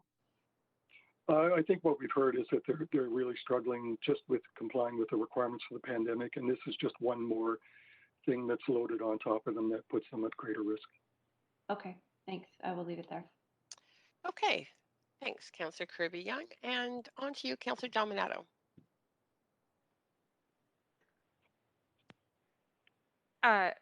Thanks, Madam Chair. Sorry about that. Having trouble getting off mute. So just to confirm with staff that if there's a desire to, what I'm hearing is that there, it would add some clarity if we had the enforce date and the effectiveness date and the enforcement potentially at the same time. And so that is something that we could undertake through an amendment today for that clarity, because I know the city manager said that's necessary, and I get that because we're at the end of the year now. So is that a fair assertion here? I believe so. Yeah, that would be the appropriate mechanism in my mind to change it, is to amend the recommendation. Okay, thank you. I think it would be my intent, or perhaps someone else. I hope to bring forward an amendment just for clarity and also to address the concerns from small businesses and also the supply issues you identified around the paper bags, because I've also heard that. So I see others on the queue for questions, so I'll get off. Thanks. Okay, thank you. And Councillor Fry. Yeah, actually, I was just getting on the queue to move the recommendations, so I can hop off. I don't actually have any questions. Okay, Councillor. I do have comments. Councillor Swanson. I don't see Councillor Swanson on the queue any longer, Sure. so go ahead. Yeah, and I'm going to move you to the main queue, Councillor Fry. Sorry, just 1 second. Point of parliamentary procedure, Madam Chair. Yes. Do we have speakers to this? Oh, wait a second. So sorry. I just wanted to make sure. You know what? I cannot believe it. Yes. Before we moved the motion. So sorry. I was trying to call a point of procedure, but I was on mute. Yeah, we do. Madam Clerk, do we have a speaker on the line? It is the clerk here, Chair Carr, and yes, we do. There is one speaker, and he is on the line. And can we have a question queue? Thank you. Yeah, that's true. Mr. Wilson, Greg Wilson, you're on the line? Yes. Yes, we can hear you clearly. So go ahead for up to 5 minutes to council.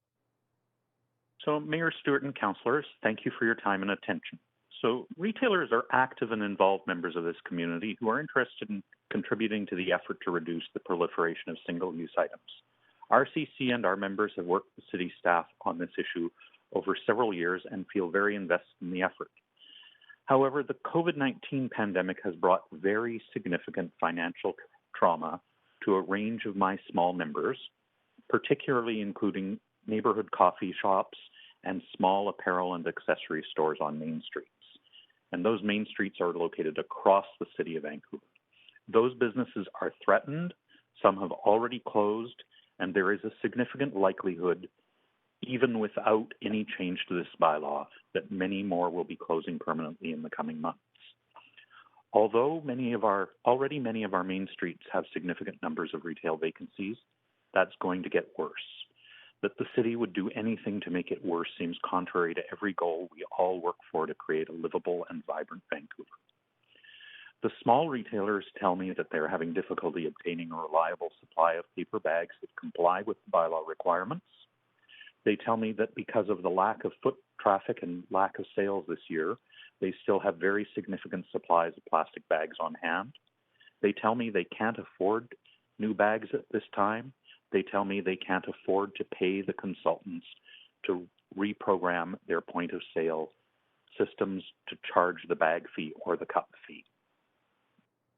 For us, it doesn't work when one clothing store charges for a bag and another does not charge for a bag. It also doesn't work for us when one grocery store has plastic bags while others are complying with the bylaw and discontinuing them. Postponing enforcement without postponing the effective date is not enough. The best example is that you're going to have small neighborhood coffee shops following the bylaw, charging 25 cents for a single-use cup, when the large chain across the street won't be charging. It's just simply not fair. Now more than ever, a level playing field is critical. A small fashion retailer and fashion retail sales in the city of Vancouver are down every month this year since March between 17% and 70%. A small fashion retailer in South Granville asked why the city would enable those who don't comply while penalizing the law-abiding businesses. And I thought that was the most thoughtful response I've received among hundreds of responses on this bylaw. Cup shares, to answer a question that Mr. Seamus didn't provide a complete answer to, have been postponed due to the pandemic. So a lot of coffee shops don't have the ability yet to join a cup share program. So our argument is, and the argument advanced by Restaurants Canada, is that implementation needs to be postponed for a year due to COVID-19. It is simply a matter of protecting vulnerable small businesses, small retailers, small restaurants, and coffee shops at this time. Thank you. Thank you very much for speaking to us. You do have questions from councillors, so just stay on the line. Councillor Fry, were you on this to ask questions of the speaker, or? No, I wasn't, Chair. I was Okay. on to move the recommendation. And then Okay, fine. We'll get there All good. shortly. Councillor DiGenova, go ahead with questions. Are you on for questions? Yes, I am. Thank you Great. very much. Go ahead. Thanks, Mr. Wilson. I'm glad we got to hear from you. I did see that you had signed up to speak. And just wondering specifically with the COVID-19 regulations that came into effect also, I remember a number of people not being able to actually, even if they brought their own shopping bags, use them at stores. But now we're actually seeing, we're seeing things that although there's a vaccine and there's hope that this will come soon, just this week it's been reported that the COVID-19 virus has in fact mutated on mink farms in BC. Which makes us question what kind of situation will we be in. I don't want to fearmonger. I have an optimistic view on how things will go here in BC and feel very good about our provincial health authority. But I have to ask you, are your businesses concerned? Do they get, is there backlash from the public that they are trying to be as safe as possible, but at the same time, are there practical issues? Like, for instance, trying to donate some of this to charities or organizations in the downtown east side if they have that overstock. And the fact is enforcement is enforcement, and those organizations might not be able to use it either. Is that a concern of yours? So there's a couple of things to answer for Councillor DiGenova. The first item is that while most retailers will accept reusable bags, employees have the right in law in BC to refuse to accept unsafe work, and some employees are refusing to accept reusable bags and reusable cups. One entire chain has chosen not to accept reusable cups because they were having significant problems with employees refusing to handle them. So that's a significant aspect. Members are very anxious about their survival. Stores are very anxious about their survival. And yes, they look ahead at the coming months. And we know the first 3 months of the year are not the best time for retail. And there are a number of them looking as to how they'll survive through that period. And the final item on donations, I'm aware that some retailers have tried to donate materials and goods to charities and have had those donations refused. But in the main, for the most part, donation practices are continuing as before the pandemic. Okay. And would the recommendations affect that? I mean, what is the significant? I have only a few seconds left, but would you support postponing this, like as in pushing back the date for the bylaw? We support changing the effective date of the bylaw from January 1, 2021 to January 1, 2022. Thanks so much. I don't have a crystal ball, but that may happen. Thank you, Mr. Great. Wilson. That's my time. Thank you so much, Councillor DiGenova. Councillor Kirby-Young, go ahead with questions. Yeah, thank you. Good morning, Mr. Wilson. Thanks for sending your letter ahead of time. That's always helpful to have. Appreciate it.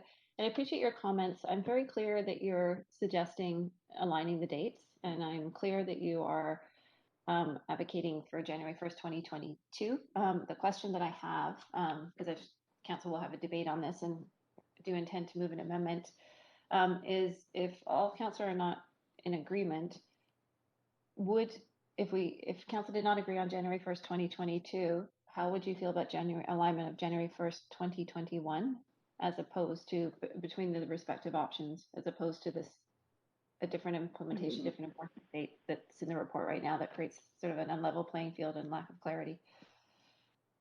The difficulty with January 1, 2021 isn't faced by large businesses. It's in the main faced by small businesses. It costs about $1,000 for a small business to have their supplier change their point of sale system to include a cup fee or a bag fee. There are people who are simply very stretched right now, and spending that $1,000 at this time isn't within their, it's way down on their wish list. The paper bags have been proving very difficult to obtain. The city has particular requirements as to what is about content and about what is printed on those bags. That is proving difficult to achieve. Again, these are really questions for the small and not for the large. Okay, so it is the most vulnerable businesses that you are concerned about, the sort of small business, the ones Yep. that are hanging on, and which is the majority of our businesses, right? Well, in Vancouver, about 40% of retail businesses are have one single location in the city of Vancouver. Okay, that's clear. Thank you very much. Hey, thanks, Councillor Kirby-Young. And Councillor Bly, over to you. Thanks. Up to 3 minutes. Thank you, Chair, and thanks, Mr. Wilson, for being here. I believe my question may have been asked, but I just want to get a really clear answer. Is it your experience that of the small businesses that you speak about, there are a number that are still not accepting reusable cups and or bags sort of by their own choice based on what's happening with the COVID-19 pandemic? No, I think in the main, small neighborhood coffee shops are accepting reusable cups, but their difficulty is those people's difficulty is going to be faced by having a competitor across the street not charging the fee while they are charging the fee, and they don't currently have the ability in the main to join a cup share program. So those would be their two items. For bags, it's not a dissimilar thing. You have to charge and list the item on your receipt too. So that requires reprogramming. I see. And in your experience, do you think that consumers are clear on the rules? No, actually, our expectation is. Go ahead. Sorry. I'll let you finish. I was just going to say, given the pandemic restrictions over the last 9 months and how they've changed and been extended and et cetera, I'm curious if consumers are clear on what is and isn't allowed when they visit these small businesses. No, I think consumers aren't clear. I think the rules of the road have changed a number of times during the pandemic. They are continuing to change, in my experience. I think that our expectation is they will continue to change over the next 4 months, probably. So consumers are not certain what to expect. Irrationally, consumers seem to prefer plastic at this point. That's a problem for retailers. And the reason it's a problem for retailers is because we're already having increased anxiety amongst our employees and customers, resulting in what we call bad interactions in stores. And this increased, the increase results in both mental health and other problems. But I think that our expectation is that we're going to have a number of customers very surprised on January 1 with a new bag and cup bylaw and asking us questions and making, frankly, life a little bit more difficult for retail employees who are in the main essential workers as classified by the province. Thank you. You asked my last follow-up question there, and I do appreciate it. Thank you. Thank you, Councillor Bly. And those are your questions. So thank you very much. I'm sorry. Wait a second. Councillor Kirby-Yung, do you have questions? No, you said that the speakers concluded, so I put myself on the queue to bring an amendment.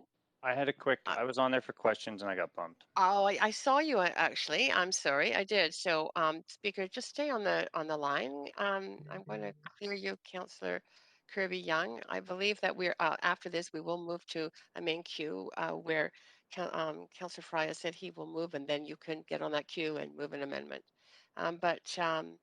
Councillor, just a sec, Councillor Wiebe, and you can go ahead with your questions now. Yeah, thanks for coming to speak today. What do you think that the businesses that do charge, what do you think they'll be able to use the funds that they get to help support themselves with? Well, I mean, firstly, for many small businesses, the revenue from a cup fee or a bag fee will not supplant the costs of providing those for at least a year. So there's not going to be leftover funds. It's difficult to predict what they'll be using those funds for. I mean, I think our hope and city staff's hope was that many people would be encouraging the use of alternative materials, of reusable items, for example. But I don't think that's realistic at the time of particularly for small businesses at the time of the pandemic.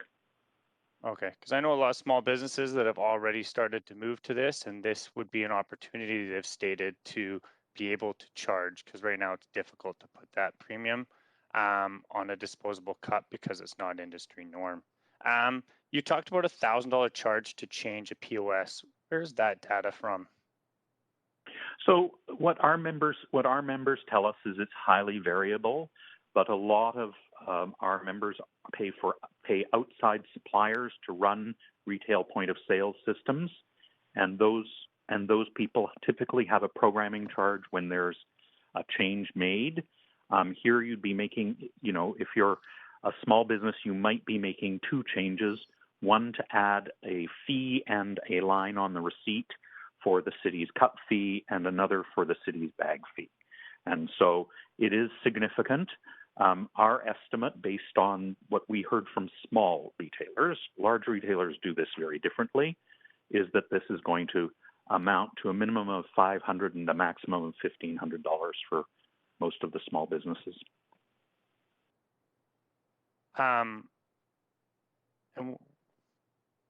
Okay, I mean, I feel like those numbers are a little bit high, recognizing that most small retailers use cloud-based programs now that can do them on their own, and that the POS industry has changed significantly over the last 5-10 years. Thank you for your questions today, for coming. Great, thank you, Councillor Wiebe. And those are your questions. So thank you very much for coming, taking the time to speak to Council. So, Council, we already know there is a mover of foot there. I'm going to move us straight to a main queue. Councillor Fry, go ahead. Oh, thanks, Chair. Yeah, I'm just we just want to move this motion, and I want to acknowledge the hard work of our zero waste team that has gone into this, and the disappointment I know they're experiencing. So to Mr. Seamus and Mr. Underwood and Ms. Kosmak and Ms. McKenzie, I really am appreciative of all the work that they've been doing on the single-use item strategy, and I know it's got to be a huge disappointment to have to change the goalposts, and I think they've recognized the challenges that the industry and consumers are facing and are pivoting appropriate. And I really want to acknowledge that they worked really hard on this stuff, and it's got to be hugely disappointing. I also just want to quickly mention that Mr. Seamus had mentioned stuff about reusable cups and stuff, and through my role at National Zero Waste, one of the things that we've actually done through I'm on the Product Design and Packaging Committee, and we've engaged with the Toronto Dalla Lana School of Public Health to work on exactly that specific. So looking at reusable items like reusable cups, like reusable bags, and determining what the sort of half-life of viral transmission is on those items. There's been a lot of really interesting work done in the library system, of course, because libraries are in the business of taking items and then sharing them with other people. So they've kind of developed systems in place to decide how long to quarantine books, for instance, and that kind of thing. So I want to just sort of mention that there is work in that capacity, and that I am supportive of delaying the bylaw enforcement, but this is critical work, and this is important stuff for us moving forward. And I want to reiterate the importance of this work in our recovery. So as we look towards a COVID recovery, I hope that we are also still maintaining the same rigor in addressing and reducing the use of single-use items. So that's it for me. Happy to move this report recommendation. Great. Thanks, Councillor Fry. And Councillor Kirby-Yung, you're next. Thank you, Madam Chair. I have submitted an amendment, and I think the clerk can bring that up on the screen. Council should have it. It was reviewed by legal.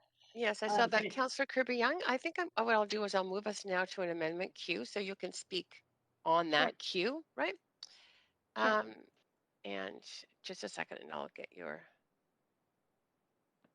There we go. Go ahead. Thank you very much. So the amendment is simple in construct, and it simply asks for to amend the bylaws attached in this report such that alignment and implementation, it aligns implementation and enforcement dates to January 2022. And as we heard, that's, I think, in recognition of this moment in time that we find ourselves in, not wanting to create onerous conditions for small business who are already struggling with new procedures with the pandemic. And I think we've heard a lot of those stories from the frontline workers. And certainly I know that this council has been extremely supportive of small business. And so when we are hearing directly from their representatives, I think it behooves us to listen to that. I also think it's important that there's clarity when we implement procedures as well for the public. And I think that alignment really speaks to that. I do want to emphasize, some of Councillor Fry's comments that, I was quite enthusiastically looking forward to these changes in terms of, banning the bag, so to speak, and not having as much plastic here in the city of Vancouver. I think we'd all visited cities over the years. Portland's one that springs to mind. Wherever you go, you would get a paper bag if you needed a bag at all. and you sort of see that culture springing up everywhere. So it is disappointing, I think, to have to delay this work. But I think we do have to recognize that we're in a pandemic, and that has had so many impacts on sort of the viability and the economic impacts on small business, but also the health considerations around that. So I won't belabor the point, but that's essentially the spirit of the amendment. No less resolution and commitment to moving this forward, just a recognition that I think the process is better aligned, and we just need to adapt our timing because we've had to deal with COVID-19. Thank you. Thanks, Councillor Kirby-Yung. Councillor DiGenova to the amendment.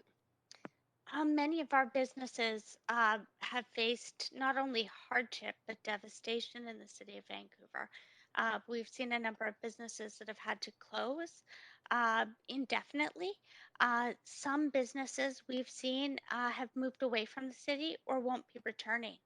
In the spirit of trying to make sure that we do not only support local businesses, but I think that there's so much more to this that branches off from that. When we talk about food security, when we talk about vulnerable and marginalized people, how it's not just about coffee cups and plastic bags, but it's about being able to donate and reuse these materials and gift them or donate them to organizations that may be in need. I do have a concern with the timing of this, especially considering the times we are at in pandemic. And I appreciate Mr. Wilson's comments and his sage advice, especially considering the expertise, because the businesses know what they want. And we heard it. It was quoted yesterday. Nothing about us without us. And right now, we see our small business community buried with not only higher taxes, but with issues of being able to pay their rent. Some of them not being able to be open due to physical distancing requirements. And I think we may even see that get worse as we've seen, restrictions back and forth. I'm concerned that by the fact that there are some businesses that just because of risk had said, we won't be able to accept reusable bags. And I know that happened in the beginning of the pandemic, and I think that it is important that we do consider that and we take a logical and common sense approach. This amendment isn't saying that city council isn't going to put this forward, isn't going to do this, isn't going to continue to be the greenest city. It just means that we are going to make sure that our businesses are still there and that we're working with them. Because if we don't work with them, I'm concerned about the outcomes and the consequences across our city. So for that reason, I certainly do support the amendment that Councillor Kirby-Yung has put forward. And for me, it was either do that or that's why I had asked staff, didn't want to see, this get messy with too many amendments, but maybe this would be postponed because I know that staff have done a lot of good work on this. And I'd like to thank you, Mr. Seamus, and your team for your work on this as well, because I'll just be making all of my comments together right now in speaking to this amendment. But I hope the council will support this. I think that it's the logical and common sense approach. And, if anything, right now we need to help people and access to small business, access to essential services, and that includes grocery stores and so many other small business services that we all use, and so did the other residents and public in our city. We have to offer them a hand up, not make things harder for them. So I certainly will be supporting this amendment. Thank you, Councillor DiGenova. Councillor Bly, go ahead. Thank you. I also support this amendment. And I look at it from a similar lens that I would say a lot of small businesses are making a number of decisions right now, and that's a cost-benefit analysis. And I'd say in this particular initiative and staff recommendation, I do appreciate the sensitivity around enforcement, and I think that is certainly reflective of what's actually happening, but I'm not sure it goes far enough. But I do want to, like Councillor Fry, recognize the good work of the staff on this file that, of course, was pre-pandemic. I think that what we've heard, the cost of doing something at this time is that the relationships between frontline workers and consumers is already extremely tense. And there's a lot of misinformation and misunderstanding as to what can and can't happen. And that's going to take some time to really sort of flesh out and normalize again. Consumers are not clear. So I know I would question, should I bring my own coffee cup to my local coffee place? Am I going to be allowed to use it? What have you? I'm still not clear depending on where I go. Those restrictions are changing. And in doing this, we're not bringing everyone along at the same time. And so I think those all have costs to it. And of course, the benefits are clearly outlined, which is why this council supported this initiative to start with. But I think the question is it absolutely necessary at this time, or is it better to pause for a year and come out strong with very clear messaging at a time when small business owners and consumers can really digest and also reasonably look at it and say, wow, I think it's a really good idea that this council decided to wait. I feel seen in that policy decision when we have actually made a number of decisions in the last 6 months that have been challenged, that perhaps we're not looking at what's actually happening right now. And so I think that we need to show that we are in touch and that we're responding to the current situation and not take this as a bit of a top down. We're going to sort of move this ahead anyways and create quite possibly for a number of small businesses an unnecessary added stress to what's already a very difficult situation that people are going to need time to come out of. So I do support this wholeheartedly. Thanks. Great. Thanks, Councillor Bly. Council, I have been alerted by the clerk that there is a legal issue that does need me to confer on, and so I'm calling a 5-minute recess to enable that to happen. So see you back here in 5.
Okay, Council, I'm back. I'm wondering, Clerk, if you would mind checking to see if we have quorum in terms of the councillors Point who of privilege, I am here. Chair Carr. I can't be we on the can't see you, screen, but but yes, thanks. okay, thank you. If there's anyone else who doesn't have their, Point of privilege, Councillor Carr? yes, Councillor Kirby-Young? Should I wait till you confirm quorum? I don't Yes, know. I'd like you to do that, and then I do have a question to pose to you. So, Madam Clerk, if you could just check for quorum, please. Chair Carr, yes, you do have quorum. Great, thank you. Okay, Councillor Kirby-Young, there is a different legal language that has been supplied, and that is the language that would be needed to affect the change that you had. I have sent that in. I think it was a copy and paste error in the different emails that were flying back and forth. So I have emailed to affirm the correct language. Okay, that's fantastic. What we need, however, your amendment is tabled. You would have to move to withdraw that that and amendment, then which submit would, them again. yeah, which is a unanimous vote. So go ahead and Move to withdraw. okay, that's great. We don't need a seconder. Council, I'm going to do yays and nays at this point. All those in favor of the withdrawals, say yay. Yay. Any opposed, say nay. Yay. Okay, it has been, and so I'm going to move us to the main queue, and Councillor Kirby-Young, you do have the floor, so if you would like to table So I'll table the correct amendment language. If the clerk could please bring that up. Great. So it's very clear for council. Okay. And I'm sorry, I'm switching screens, so I'm just trying to make sure. I'm going to meanwhile move us to the amendment queue, and I'll add you to the list for that, Councillor Kirby-Young, so you are faster than me. Go ahead. We do have the. So this is that the is correct language, I believe, and it would be great to have legal confirm because there is a whole series of that emails. was. I'm going to have to check with the clerk. I saw a different language, so that came from legal. I'm just going to check. I do have to check that. That looks to me like it's the same language. Yeah, I'm going to send it one more time. I don't know why this is not sending it. Sorry, 1 second. I'm sending it right now. I think there appears to be a bit of an email issue, and I'm not sure why but I apologize. It should be coming in now. Okay, we'll wait a moment. We are all patient. Thank you.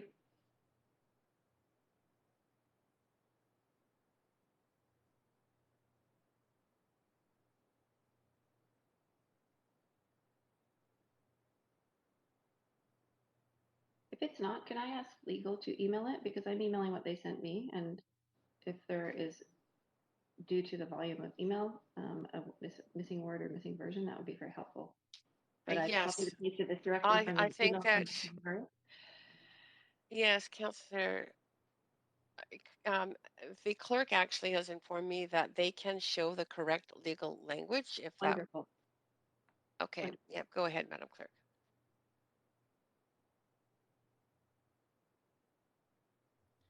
We just need a moment. This is the clerk here. We just need a moment. Yeah, no problem. We're patient.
Great.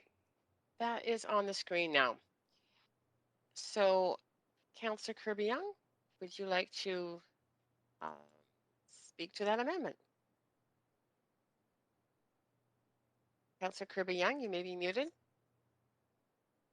Thank you, Madam Chair. I think in the interest of time with Council's blessings, I'll let my previous comment stand since this is just affirming the correct language. Okay, thank you. Would anybody else like to speak to this amendment? I see no one else on the. Point of privilege. I need to vote in favor. Just a second, we're not there Sorry, yet. I'm sorry to interrupt. It's Grant Murray. It's not the language that I sent. I don't know why, what's happening, but that is not the language again. I've sent it again to Tina Penny, the clerk, and that should show up very soon, I think. I'm not sure why the language that I'm sending isn't ending up there. We don't know either, but we're very grateful for your intervention so that we're not voting on language that is not the right language. Yeah, sorry about that. Appreciate your alerting us on this. Thank you. Council, we'll just wait. We'll wait for clerk to be able to get that language up. I imagine it'll be just in a few moments. So just patience on everyone's part.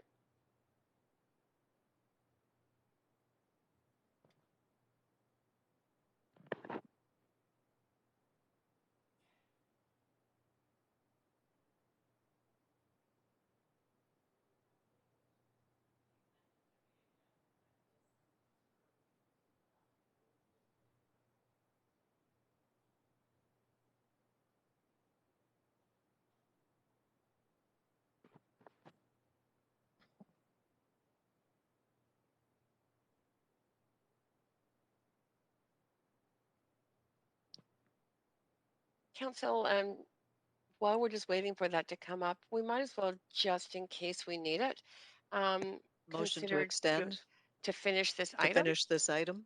Yes, all those in favor say yay. Excuse me, Madam Chair. Is this I a just point wanted of to make personal sure. privilege? Well, it is a debatable motion, and I'm happy to extend. I'd like to make sure we will have an hour break before in camera. Right. Yes. Thank you. Then I'm supportive.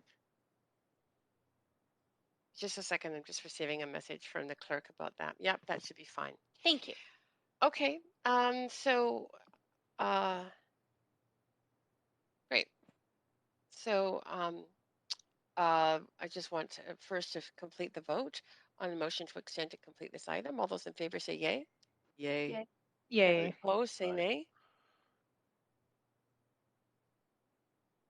Okay, that's fine. We're extending. All right. So, and we do need, after this is up and completely up, Mr. Murray, I would appreciate once it's up, you confirming that this is the legal language that is appropriate. That appears to be the language that I sent. Thank you. Okay, I appreciate that. Okay, then we are now back to Councillor Kirby-Yung. Any further points on this? No, thank you. Okay, Councillor Fry, up to you on the. Thanks, Chair. I'm wondering if I could ask through you a question of Mr. Seamus and staff.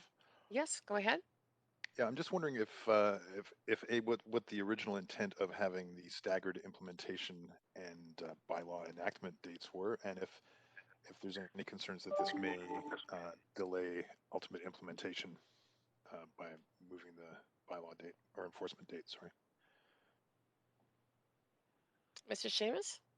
Yeah. So the original intent was to recognize that some businesses had already done quite a bit of work around implementing the bylaw and to provide a bylaw that was in place that they could fall back on.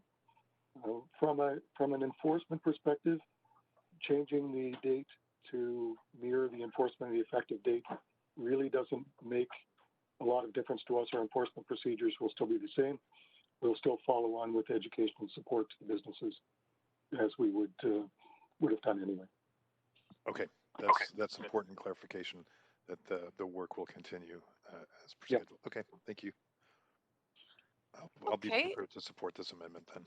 Okay. Thank you, Councillor Fry. I do not see anyone else. Oh, there we go. There is Councillor Weeb to the amendment.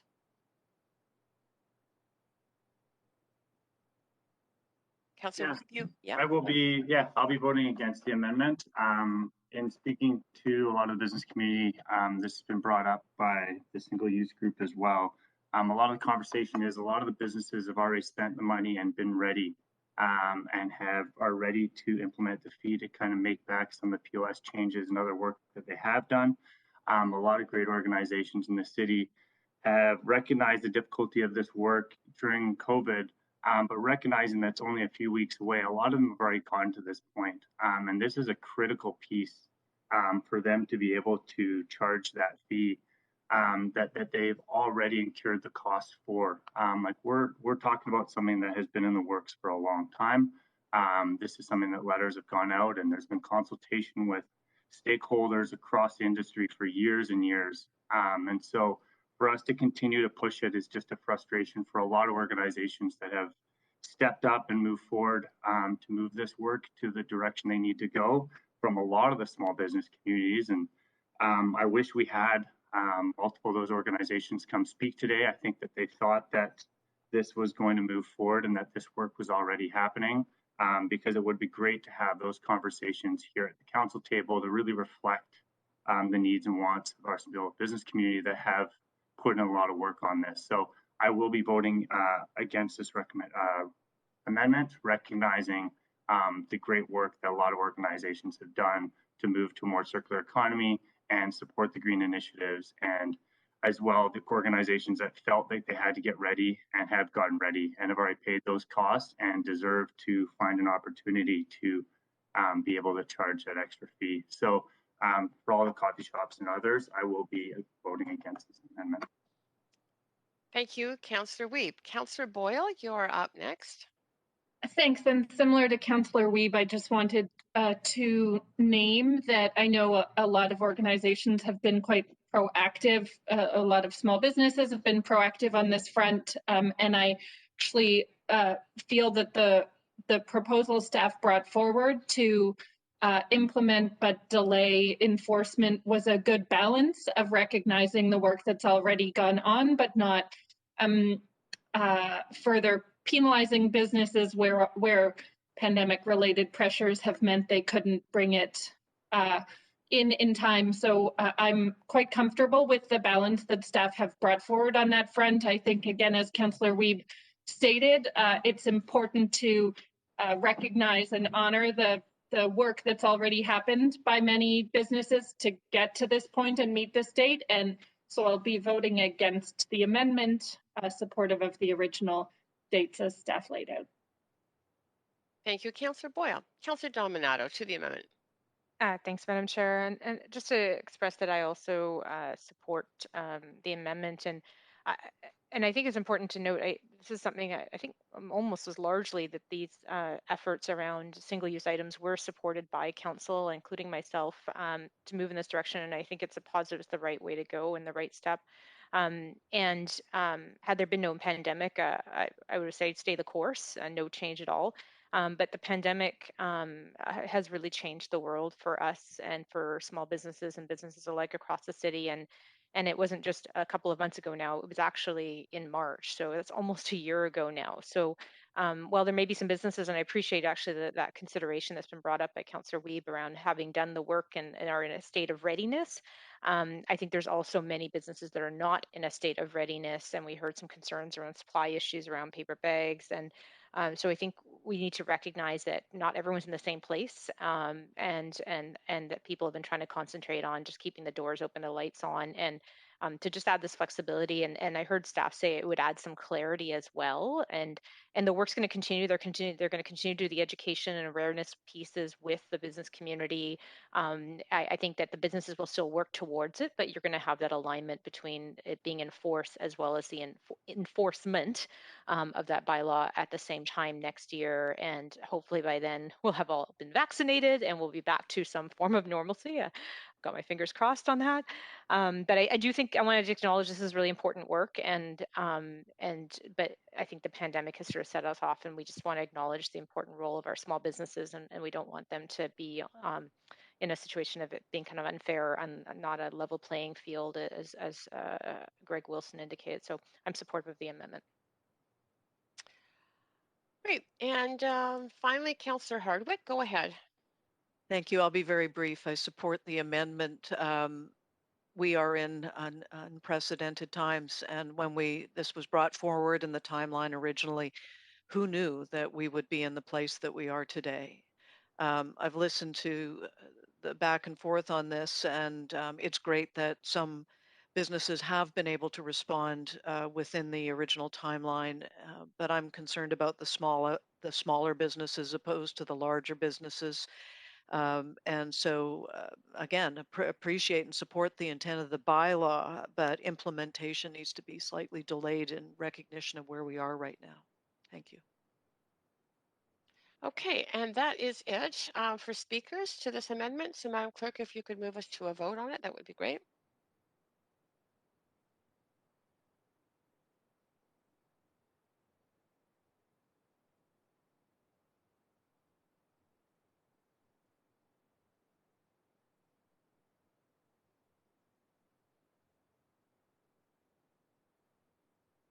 And that vote passes with myself and Councillors Fry, Swanson, Wiebe, and Boyle in opposition. Okay, we are now moving back to the main queue, which is now dealing with a motion as amended. Councillor Kirby-Yung, do you have anything else to add? I would just add that I'm, as I mentioned earlier, this is important work. I'm very supportive of it, and I'm looking forward to, Vancouver having this ethos in our city as we move forward. But I think it was well stated that the frontline staff and retail, and that particularly are, and in some of our cafes and sort of takeaway type of businesses are under a great deal of duress with COVID. And I just simply would not want to add any more at this point. And I think there has been also real confusion from the members of the public around what you're allowed to do now. I wouldn't think at this point personally of taking a reusable coffee cup to a place because you just don't know if it's going to be accepted. And so a lot of the behaviors that we're hoping to stimulate through this aren't going to happen right now because we're not in normal times, and none of our behavior is sort of back to sort of normal patterns. But I do look forward to this becoming part of our ethos and our day to day. And I appreciate all the work that has been done on this, and we are absolutely moving in the right direction. We just need to do it in a way that is not punitive to our small businesses and respects our frontline workers. And hopefully we'll have good clarity for the public and good adoption and acceptance by the public as well. Thank you. Okay, and Councillor DiGenova, you're next. I'm not sure why I'm on the queue. Oh, that's fine. This is to speak to the amended motion, but if you didn't put yourself No, on, I that's did fine. not put myself on. No problem. Councillor Wiebe, go ahead. I will be supportive of the full report as amended. The main concern I have is that, and this is going to give us an opportunity, we have 1 year here to work with our small and medium businesses as well as our circular economy to ensure that there's solutions in place, including cup shares and others. And I know VC is doing some great work, and hopefully the team here at the city can really expand and try to find ways that we can incubate those companies and support them to ensure that by the time this is ready, we have all the solutions in place. We have a really positive campaign. There's a good lead up for all organizations. There's good support from the city in all languages, and there's respectful dialogue as well as in-person training. So my goal is if we're going to push this, we need to do it right, and we need to make sure that we put in the time and energy needed to really support these organizations and make sure they're all ready, as well as celebrate the ones that are going to go forward and continue to do this work no matter what our vote is today. So for me, the goal is let's get solutions in place, and so those organizations have a more seamless transition, recognizing what we did today. Thank you. Great. Thank you. That's the end of the speakers list to this amended motion. So, Madam Clerk, if you could move us to a vote, that would be great.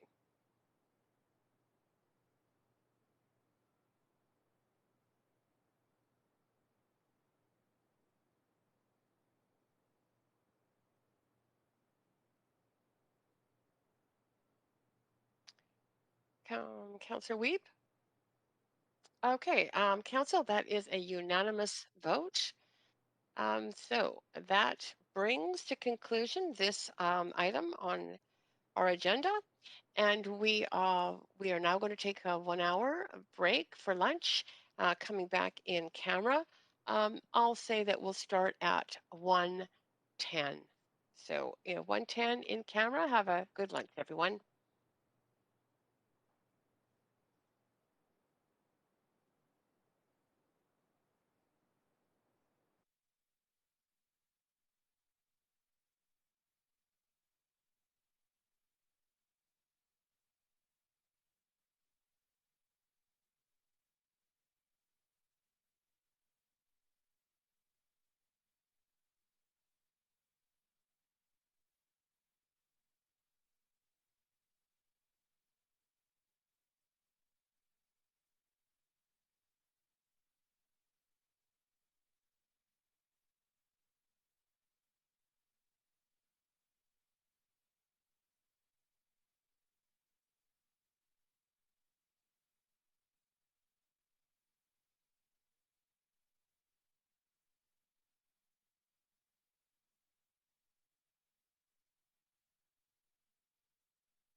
Back to the Standing Committee on Policy and Strategic Priorities. We have concluded the first two items on our agenda, so we are now on item 3, Business License Panels, January to June 2021. Our acting city clerk is on the line to answer any questions. There are no presentations, so there'll be questions to staff, council, and then if there are any, and then we will hear from the speakers. We do have, I believe, one speaker on the line. So any questions? I do not see any. So, Madam Clerk, I don't see any questions. So if you could actually bring the speaker online. The speaker, I believe, is Krish Sidhu. That's correct, yes. Okay, and Mr. Sidhu, go ahead. You're addressing this this item. So Business yes, I license would panels. like to, right. So it's in regards to the cannabis business licenses. And of course, I'm part of a larger group of cannabis licensees that are quite opposed to the fees of the $34,000 and change that we're having to pay every year. It's a bit exuberant and honestly not very affordable. Given that we're operating during a pandemic, we are an essential service. We are providing jobs for everybody, and our revenues are not. Excuse me. Excuse Yep. me. I'm just wanting to inform you, Mr. Sidhu, that that is not what is the matter before us. The report that council is looking at right now is very clear and very limited to only being the business license panels, who will be chairing, who are on them. So the assignment of council members to those and the dates. That is all. Nothing to do with any content whatsoever. Okay. So you may speak to dates. You may speak to who's on those panels if you wish, but nothing about the content is in order. Okay. Well, then I don't really have anything to say to that then. Okay. Okay. Well, thank you. Appreciate that, and have a good rest of the day. Okay. So I am asked. I also want to speak to the for the auditor, for the external auditor for 2021. So And is that still being? That's a different issue, but it is only also about the appointment only. Just a about point the of appointment. privilege. If I could be added to the list, my panel won't add. Just for questions. Quickly, if the speaker, if I may. Councillor DeGenova, there's the speaker's not addressing this issue, so I'm going to finish No, with the speaker I first. understand, but they're signed up to speak to this, so I just, if you could add me to the list for questions to the speaker when it's time. Thank you. Chair, I'm on the list. Yes, I see you are, Councillor Bly, and I see Councillor DeGenova has been added. Thank you. So Councillor, just to finish my conversation with the speaker, there is nothing. I'm not sure what you are signed up to speak about, but just so you're very clear. This is on the other item that you're requesting information on, and that item is again just about the appointment. In other words, the name of the person being appointed. Not Chair, I have a point of procedure. Yes, just a second, Councillor Blyle, and I will turn to you. So I'm going to move on to councillors who are on the queue right now. Speaker. Councillor Bly, go ahead. Thank you very much, Chair. It's a point of procedure, but it's a bit of an odd one. And I'm just wanting to share this for the live stream for anyone listening, and also for the speaker currently, who thank you very much for coming, and perhaps even more speakers we may hear from today.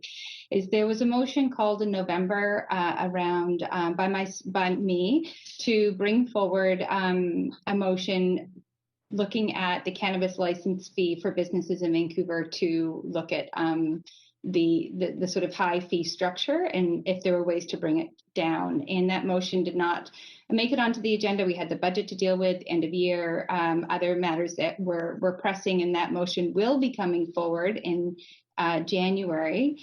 or early February. And I have reached out to a number of the speakers just to advise them that that's what's happening. It's very confusing because this report said business license, and so perhaps that was related. The next report talks about external auditor, but it's not the Auditor General office. It's about appointing or renewing a contract for an existing external auditor that we've had in place for 5 years. So I think there's some confusion out there. So if there are callers on the line, this is a process, of course, where we are hearing from speakers, but the content of the speaker presentation has to be germane to the report. And so I take some responsibility for having called notice of the motion, but the motion's not on the agenda for this round. It's on the agenda, hopefully coming up at the beginning of the new year. I hope that helps clarify any confusion we may experience in the next little bit. Thank you, Councillor Bly. I think that was helpful. Mr. Sidhu, you were still on the line and heard that information. I did, and I appreciate that clarification. Can I request? I don't know if this is appropriate now or not, but because this matter will be taking up in February. But what that does for us is makes us all pay the full fee this end of the year, and I'm wondering if we can get a stay or some sort of deferral till this matter is taken up in February and hopefully reduced. It is not the time that you can do that. Unfortunately, there's nothing on the council table right now that enables you to make that request. You can certainly email councillors or call councillors and make that request, and councillors may take that up for you. That would be outside of this particular meeting, however. All right, appreciate that. Thank you. Point of privilege. You're welcome. I have Thank you. questions as well. Yes, that's fine. I've got Councillor DiGenova. You are next on the list. I will advance you now. Go ahead, Councillor DiGenova. Thank you. And I still do have some technical issues, obviously, with my panel. That being said, appreciate being added to the list. I was just wondering, did you find it confusing as to how to sign up for this, Mr. Sidhu? Just wanted to ask you about the process of, obviously you had signed up to speak to two very specific things, but just wondered if the process was difficult for you. We've heard that from people before. Mr. Sidhu, Madam Clerk, is Mr. Sidhu still on the line? I'm here and I'm speaking. Can you hear me? No, now we can. Okay. Yeah, I did hear you. As far as I saw, it was a fairly easy process to call in and get put in the queue. I just dialed in the number and put in my access code and just waited, and then you guys popped on. So it was not a hard process. So did you feel that you would potentially need a business license hearing, or this is what you thought was most appropriate to speak to your concern? Well, no, for sure, I needed a business license hearing, and I was hoping that this would be one before December when we all have to pay another $34,000. I was hoping that we could have a meeting on that, and if not, get the fee that we have to pay at the end of the year deferred till we have a meeting on it, and then, or even a partial payment. For example, I'm sure everybody would be happy with like $5,000 or something at the end of the year, just so the city's able to collect some fees. That's great. Mr. Sidhu and Councillor DiGenova, we're getting into a discussion that is entirely not relevant to this report, and I am encouraging the speaker to actually email, it could be you or any other councillor or all of council with the kinds of questions or requests that he is making now, but it's not the appropriate venue. I just have one more question. Thank you, Chair Carr, and I'm trying to bring my panel up still, but have you called 311 to inquire as to Point of order? Yeah, sorry, Point go of ahead. order, Chair. We have established that the speaker is not speaking to this report. So the fact that questions are continuing, I'm not really clear on under what grounds that can happen. The only ground that I accepted the last question was whether or not it was difficult to sign up to speak, for any speaker. That may be a relevant question, but I think, Councillor DiGenova, you are well beyond I'm happy to move the report. I'm happy Yeah, to just move this. Councillor DeGenova, we are in a speaking queue right now. I'm going to Just a point of thank the privilege. then. Councillor DeGenova. I am speaking. You are not speaking when I am speaking. Could you please I'm not yell at me? Councillor DeGenova. I am dealing with the speaker right now, so if you could refrain yourself, I'd appreciate it. Thank you so much, Mr. Sidhu, for calling in, and apologies for, not really apologies, but I'm happy that you understand the circumstances under which you are able to speak or come to council or to address or approach councillors in addressing the issues that are of concern to you. So I encourage you to do that, and you now know that the report I think you're interested in is going to be in the spring, but in the new year. But meanwhile, you have the opportunity to contact councillors through any of the public means like our emails or phone numbers. Thank you. I do For appreciate that. Thank you very much. Yeah, Thank you very much. no problem. That's great. Is support for the appointment of the Auditor General, is that part of this meeting as well? That is, and that particular report is again like this, just the appointment around a contract for an individual. It has nothing to do with the Point of content of what information. they do. Yeah, great. Got it. Thank you. Thank you So, very much. thank Okay. Yeah, you're welcome. So we are no longer in the speaking queue to this speaker who has left the line. There was a point of order first, I think, by Councillor DeGenova. What was your point of order? It was not a point of order. It was a point of privilege, and I was cut off very rudely. Because you Because I was cannot access dealing with my the speaker. panel.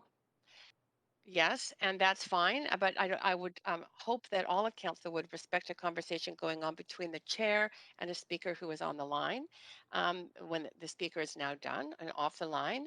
And if you have a point of privilege, go ahead, Councillor DeGenova. My point of privilege is because of the way I'm being treated. I would like a recess, actually. I was hoping to have to avoid it, but I will need one to be able to connect, obviously, remotely and contact IT. So I'm hoping that will be supported because it's not in my intention to interrupt the meeting. It was my intention to ask a question. I can't see my panel. I can't see how much time I have left, Chair Carr, and I was trying very hard, my best not to have to ask for a recess to stop the meeting. That being said, apparently it's okay to ask about a specific motion, but not ask the speaker why they signed up to speak. And I'd just like to move maybe for a 5-minute recess for IT to reach out and help me get my panel. Councillor DeGenova, I totally understand your frustration with your technical difficulties. The only circumstance under which I can call a recess for technical difficulties is if we are in the middle of a vote, which we are not. So I encourage you to reach out to IT and get your connection established. But meanwhile, I will be going on with the meeting. Councillor Hardwick, you are also on this queue, or you were in a queue. I can't remember what point you were raising. Well, two things, Chair Carr. One, the gentleman speaker referred to the Auditor General. I think he meant the appointment of the external auditor. I just wanted to clarify that. Yes, I think we all know. Okay, I just want to make, because there are semantic differences there. But the reason I have an amendment to that I've circulated and is the hands of the clerk in terms of this. We're not. Yeah, we're only in a queue right now, Councillor Hardwick, to deal with speakers. So we have not. I apologize. I got not, ahead of myself. I was late in transitioning back. I'll no come back problem. on later. I'm gonna clear you off this queue, and we are going to be moving. Well, at this point, I will be looking for a mover of this the recommendations in this report. Happy to. May I move the report? Yeah, I'm going to. Yes, you absolutely may move the report, Councillor Hardwick, and we will go to the main queue. I will put you back on the list for that, and you can go ahead to speak to the report. Thank you. Well, thank you. I understand from the clerk that I can make an amendment at this point, and the amendment which has been circulated to council and is just swapping two dates. February 17th is a date that I would like to swap And I think Councillor Kirby-Young has agreed to exchanging it for May 25th. Have you sent that amendment in, Councillor I Hardwick? have. Okay. Yes. Then we are in an amendment queue, and you are on the floor to speak to that amendment, Council. Perhaps, Madam Clerk, we can see the amendment up on the screen if that's needed by anybody, or maybe it's not. It's a clear exchange of which date was that? I don't see it in front of me. February 17th for May Yeah. 25th.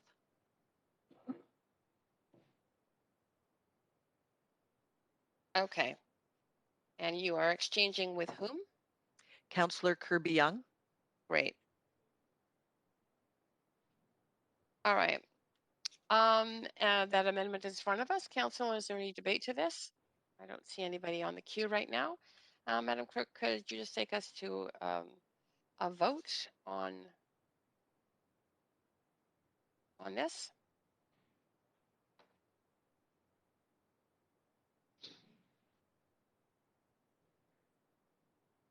Chair, I'm sorry, I can't get my screen up. Would you like an assist, Yeah, Councillor Fry? in favor, please. Great. Mayor Stewart is absent. Now, is Councillor DeGenova not able to be online? Because if so, we need to pause the voting procedure while she is connected.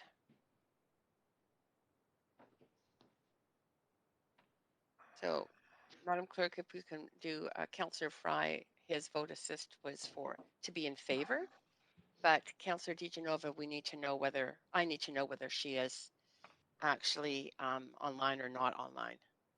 Point of privilege, Madam Chair. I just got to know that she's apparently receiving assistance from IT. She is. Council, in order to enable Councillor DeGenova to vote, I will call a recess for, let's try for 3 minutes. Our IT is usually very good, and we'll come back, and hopefully Councillor DeGenova will be in a position to be able to vote. So take a little recess right now.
been 3 minutes. My understanding is that problem IT has indicated a problem has been fixed. Councillor DeGenova, are you available now?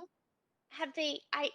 Yes, however, I'm waiting because I think that my problems over the past 2 days may have been that my computer was not turned on in Chambers. So, Oh my goodness. I have just turned my computer on in Chambers, and I'm waiting for it to load up. So I'm hoping that will be helpful for Yes. all of us.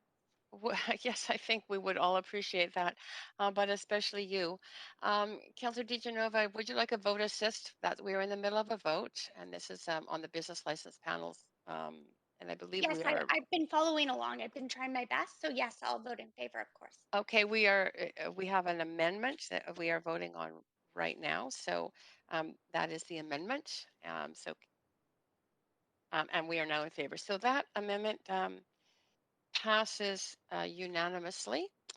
And so council, if we could just vote on the entire motion or recommendations as amended.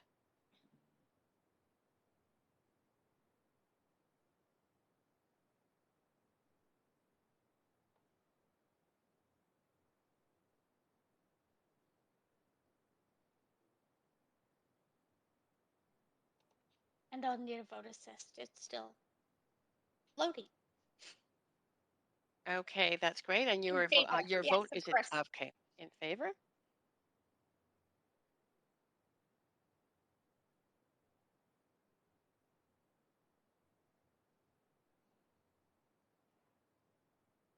And that is we're just waiting to see your vote. That's unanimous decision. Okay, council, we have finished with this third item. So we are now moving to item 4, which is being held by Councillor Swanson. Councillor.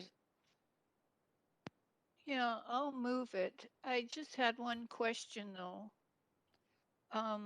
It looks like in the grant stream 1, we're giving out about $10,000 less than we have available, and the people that are getting it are getting a lot less than they requested for a really good thing. So I'm wondering if we could bump up some of those grants to at least use up what's in the stream. Okay, that so that is a request to staff, and I'm not sure which staff are. Mr. Johnson, City Manager, are you on the line to take that question or to direct it? It's Celine hi. Robles here. Oh, okay. Hi, Celine. Great. Jump in, Celine. Thanks. Yeah, I just like to perhaps ask that Mary Ellen Glover, who's the project lead on that, if she could answer that question. Thank you, Madam Chair. Yes, good. That's great. Thank you. Yeah. Ms. Glover? Yes, hi. Thanks, Councillor Swanson, for your question. It's Mary Ellen. I work as a homelessness planner in ACCS. Yeah, we have allocated all of the funds between stream A and B for the total amount. The issue was we had more folks applying for the stream B this year than we have in the past, and so we tried to balance funding the direct services and the destigmatization work from stream B.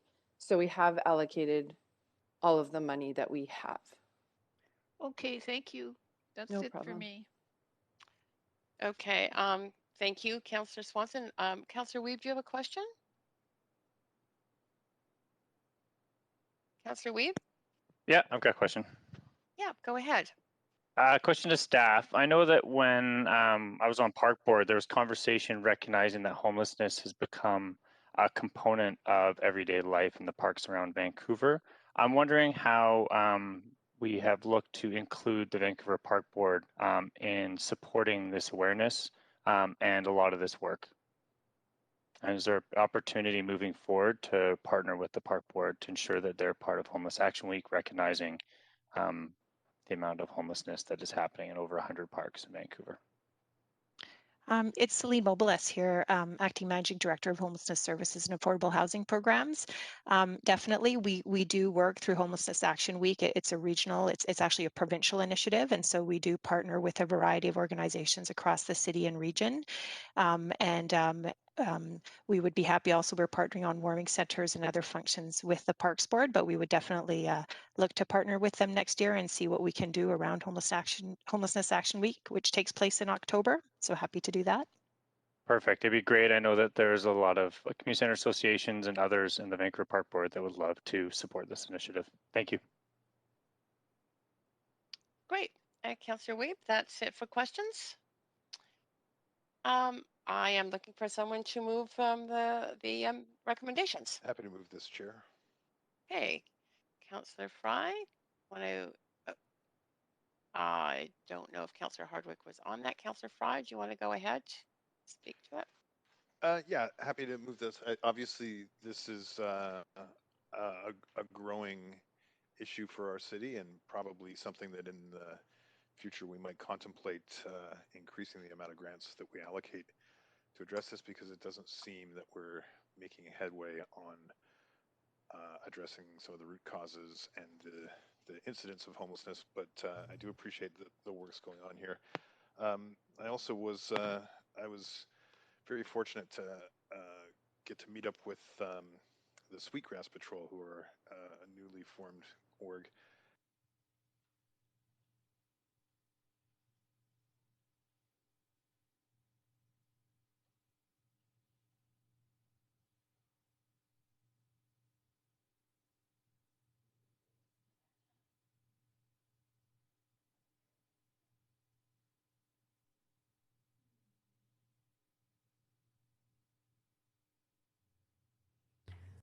Chair Carr, it is the clerk here.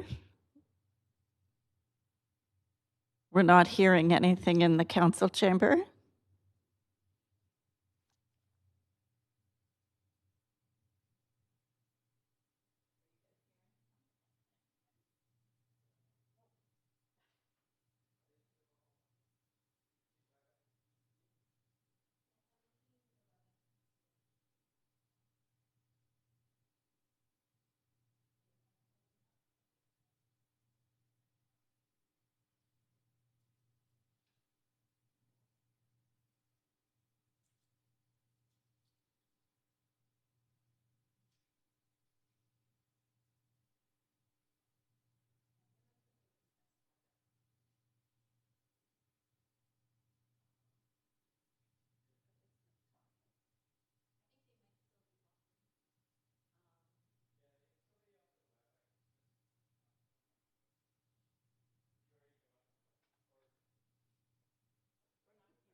Um,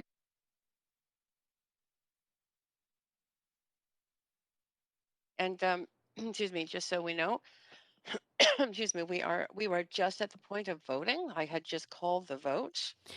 We did on the not business. even hear that part, Chair Carr. So Okay. I'll go back and just redo that. All right. I'd just do a quick summary and then ask me to call the vote. Sure. Yeah. Okay. Will do.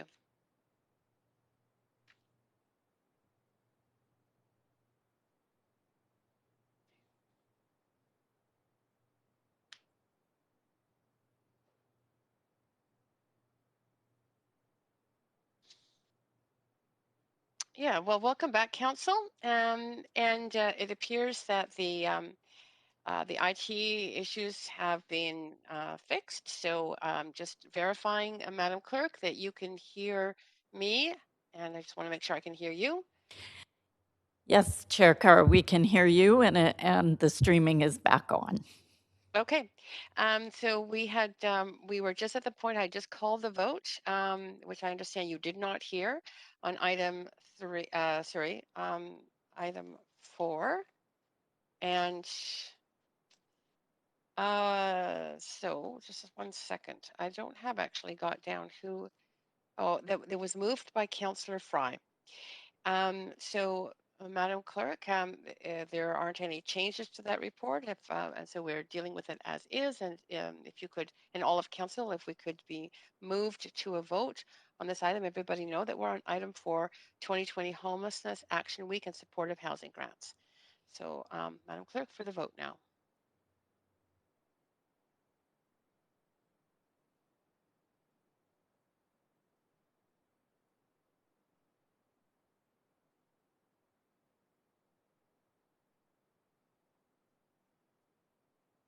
Councillor DiGenova, Councillor Bly, do either of you need a vote assist?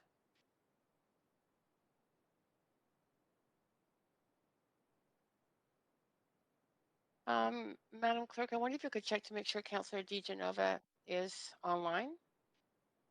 Yes, I'm here. Okay, do you need a vote assist, Councillor DiGenova? Yes.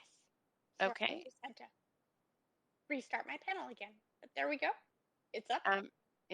Great. And that is unanimous. Great. We are now on to item 5, appointment of external auditor. And Council, we'll start with whether or not you have any questions to staff on this.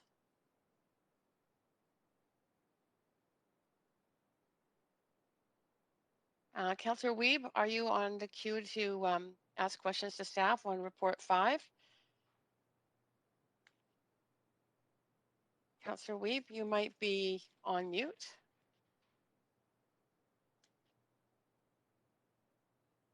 I'm not on questions for staff. Okay, thank you. Councillor Dominato, are you on questions to staff on our fifth item? Yes, thanks, Madam Chair, I am. Great, good, go ahead. Up to 5. Yes, thanks. I want to just follow up on, I see that we've undertaken an RFP process, and through that process, I think it's KPMG was identified as a successful proponent, and this would be a reappointment. And I'm just curious, within our policies, do we have a policy framework around a rotation of external auditors? And I bring it up in the context of some nonprofit work I've done, but also discussion at the Finance and Audit Committee at Metro as well about best practice around changing up the external auditors over time and not repeatedly reappointing them, even if we have gone through our RFP process. I'm just wondering if what our policies and procedures, what they say about that. Yeah, Patrice is on. Maybe Yeah. Patrice, do you want to answer that? I'm on actually. Julia Aspinall, who looks after our financial services and the audit. I think she was just going to answer the question. You there, Julia? Yeah. We don't have any policy in terms of a mandatory auditor rotation, and So we did go through a robust process in terms of evaluating the proponents on this with appropriate team members. I think there has been, in terms of just mandatory auditor rotation, there's been mixed review from an academic perspective, but I think one of the option in terms of suggestion of improving audit quality could be partner rotation. Research proves that it's inconclusive, but for the City of Vancouver, although we've had KPMG as our external auditor for 20 years, we did have a recent lead partner rotation recently in last year. So that's one of the things that does help in terms of just having a fresh pair of eyes. Okay, so in terms Yeah, of I can maybe add to that. I staffing. think as far as you know, the effort behind an audit and the change to that, and so then the value add, having some stability is helpful. And as Julia said, sort of maybe where other options is really this partnership, so you have a different view and a different perspective, which is what we've experienced. Okay, that's helpful context. I'm curious as well, recognizing that the city is a large entity to audit, but we only received 2 proposals. And I'm just curious if you have any sense as to why that may be, if that's, we've seen that over the last number of years, that there's only been a handful of agencies prepared to undertake that work, or if you have any thoughts around that. Do you want me to take that one, Julia? And you can add. There are a limited group of proponents in the sort of handling the size of organization like we have. You've got KPMG, you've got Deloitte, you've got so you're always going to have a smaller number of people, groups that can that are going to be interested, just because of the size and the cost structure. We have a pretty lean audit as far as our costs as well. And I think it's how much they focus on the municipal sector versus other sectors. So that's a piece of it as well. Okay, that's helpful. Yeah, I wondered about the size and scope of the organization being a factor in undertaking the work. So, okay, thank you. That's all I had for questions. Thank you, Councillor Dominato. I don't see any other councillors on the queue for questioning, so we will now move to speakers. Council, if you have your speakers list in front of you, I just want to let you know that speakers 1, 2, 3, 8, and 11 have also withdrawn, and that's also on top of speakers 6, 9, and 10 who had withdrawn by this morning. So we are still looking to hear from speakers 4, 5, and 7. So with Jocelyn Pahota on the line.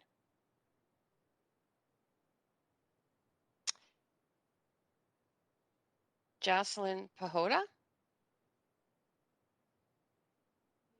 Madam Clerk, if you could confirm whether or not she's on the line. It is the clerk here, Chair Carr, and my understanding is that speaker number 4 is on the line. Could the telephone moderator please confirm? She is not. Her call dropped. Okay, and do we have, perhaps the moderator could let me know, or clerk, if speaker 5, Oana Nikoara, or 7, Chris Sidhu on the line? Yeah, sorry, there are no callers at the moment. Okay, I think that was a very quick set of phone calls that was done after one of those previous meetings, so our previous items. So Madam Clerk, would you advise me to wait for a moment, or are we good to go ahead? It is the clerk here, Chair Carr. You could certainly take a 5-minute recess to see if they wish to join the line. Yeah, I think that's been a practice established by the mayor. Point of order. Sorry. Yes.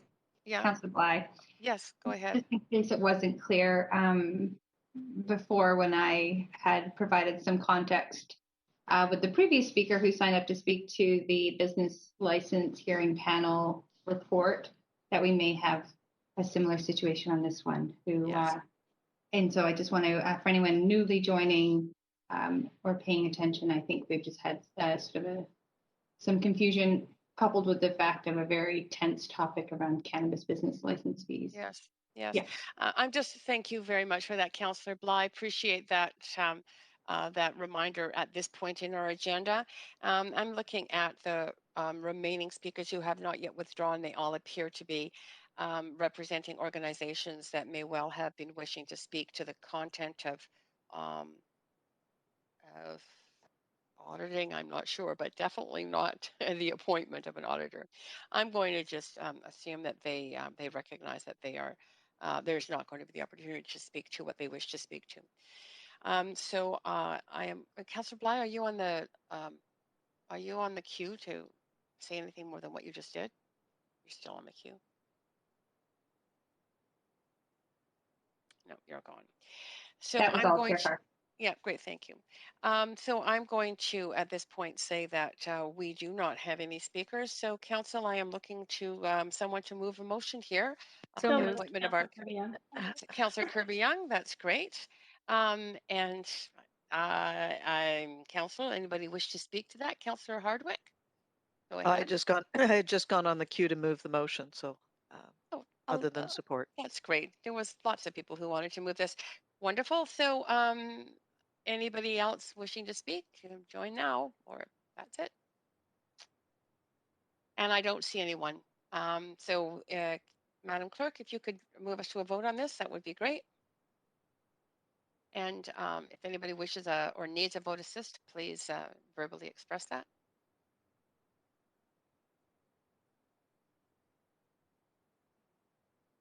I guess not. That is a unanimous vote. Wonderful. Okay, Council, that actually concludes item 5. So the standing committee portion of this meeting is now complete, and we will now convene in Council. Mr. Mayor, over to you.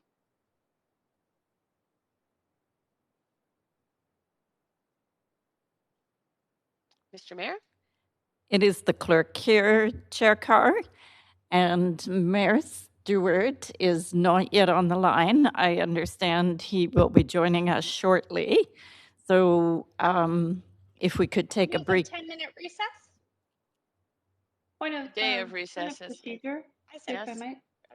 Do we have the option to commence with the deputy mayor? I'm just knowing we had a fair amount of delays in the afternoons getting on. We have indeed had a number of delays. Madam Clerk, has the deputy mayor got the script to be able to move forward with us now? We are just in the midst of forwarding it to her, so it may be helpful to have a 5-minute break, recess, before we start. Or Hey, look, everybody, the mayor's back. I have the script, the mayor's back, we're all rolling on. Okay.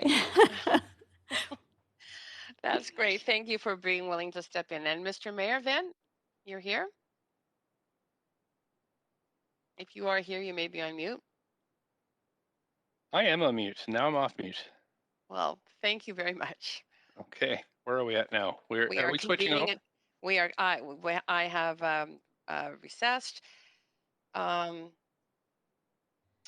Well, that's interesting. The standing committee is, it's now complete, and we are just convening in Council, Mr. Mayor. Great.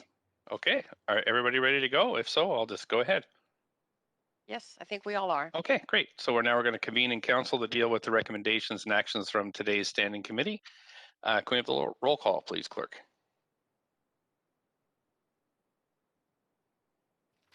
Yes, Mayor Stewart in the chair. Councillor Carr. Here. Councillor DeGenova. Present. Councillor Fry. Here. Councillor Swanson. Here. Councillor Hardwick. Present. Councillor Wiebe. Present. Councillor Boyle. Present. Councillor Dominato. Present. Councillor Bly. Present. Councillor Kirby-Young.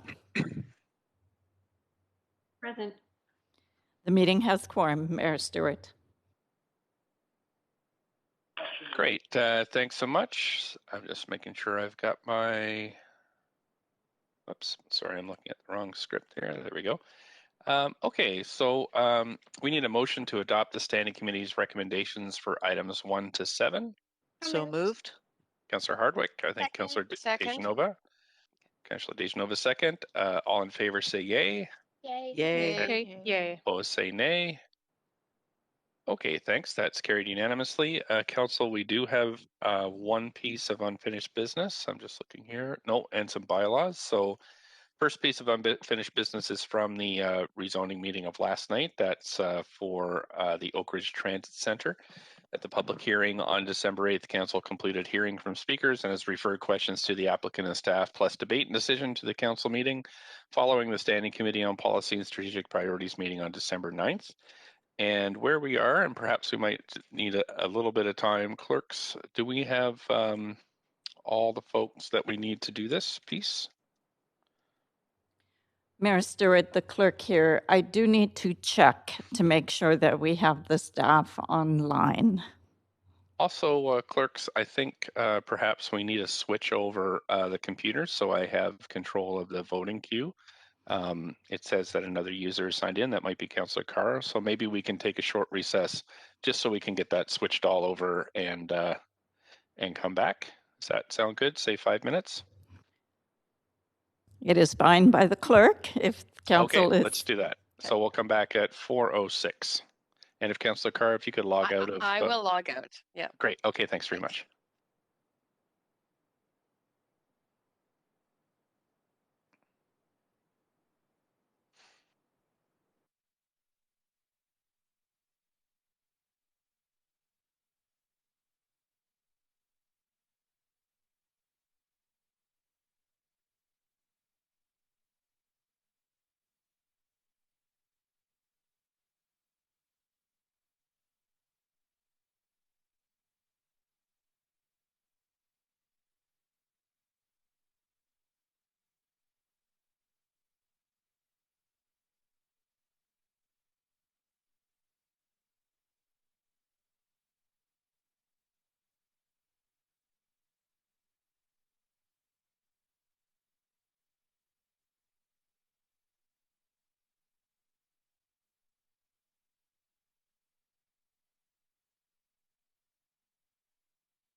finish and close the speakers list. And now we're on the applicant, whether the applicant has any closing comments, staff of closing comments, and then you have the opportunity to ask questions to staff, and then we debate and make decision on this application.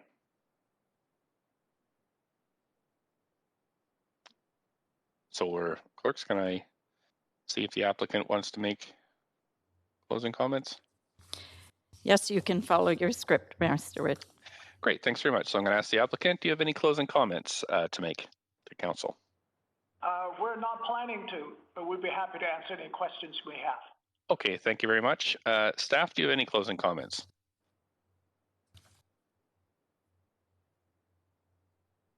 Mr. Mayor, this is Zach Bennett. I believe that Gil Kelly will be making closing comments for staff. Great. Okay, Mr. Kelly, go ahead. Thank you, Mayor, and good afternoon, Mayor and Council. And I know it's been a long week for you. I'll be brief here, and it's rare, as you know, that I jump in on a rezoning case at Council. Staff have done a very good job in presenting this work, and as well as the applicant. I just wanted to mention a couple of things because while it is rare that I do this, it's also rare that Council refers a report back to staff for further work before referring it to public hearing. And so I just wanted to be clear that staff took to heart your two principal issues about why it was referred back to staff, those being further clarity and push on some of the green and sustainability elements here, the climate, the fit with the climate action, evolving at that time a climate action plan. And secondly, on the desire to find additional social housing.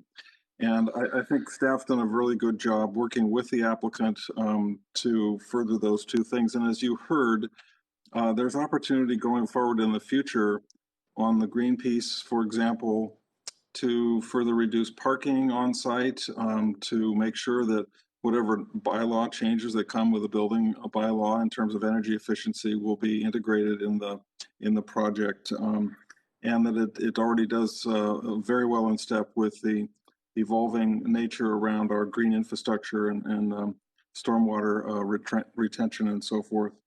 On the social housing, you've heard from staff that we did add a substantial component to the social housing.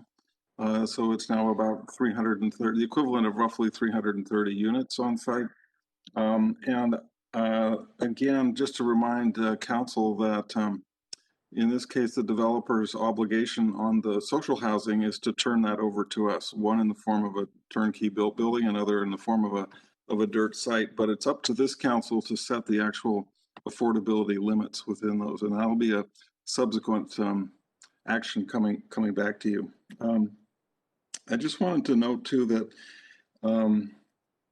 the project here is a very substantial one, and I think that's one of the reasons I wanted to address you today, and does, in my mind at least, check a lot of the boxes. That's your judgment in the end, but this has been in process now for at least 5 years with the early stewardship given by Susan and Kirsten Robinson through the public with a policy statement, and then the public's been brought right along through Zach's handling of the rezoning. And I think the relative lack of controversy shows you how much that has been worked through and reshaped and shaped over time with community involvement.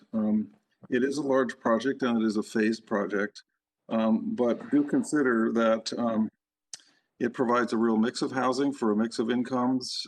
It's treated almost as a neighborhood within the neighborhood, and so it's both a contributor to the Oak Ridge Town Center, which is our only substantial center of that scale outside of the downtown in Vancouver under the regional plan, and that it includes along those lines to make a fulsome neighborhood and contribute to the areas around it, a park, childcare, a sort of advancing green building and stormwater issues, and resides within an area surrounded by healthcare and senior facilities, which may go to the utility of this development for future residents who want to be in proximity to healthcare services and so forth. So there was a lot thought through, even though it's an individual site, a large one coming to you, it's really been thought about in the context of those things. And I do want to say finally that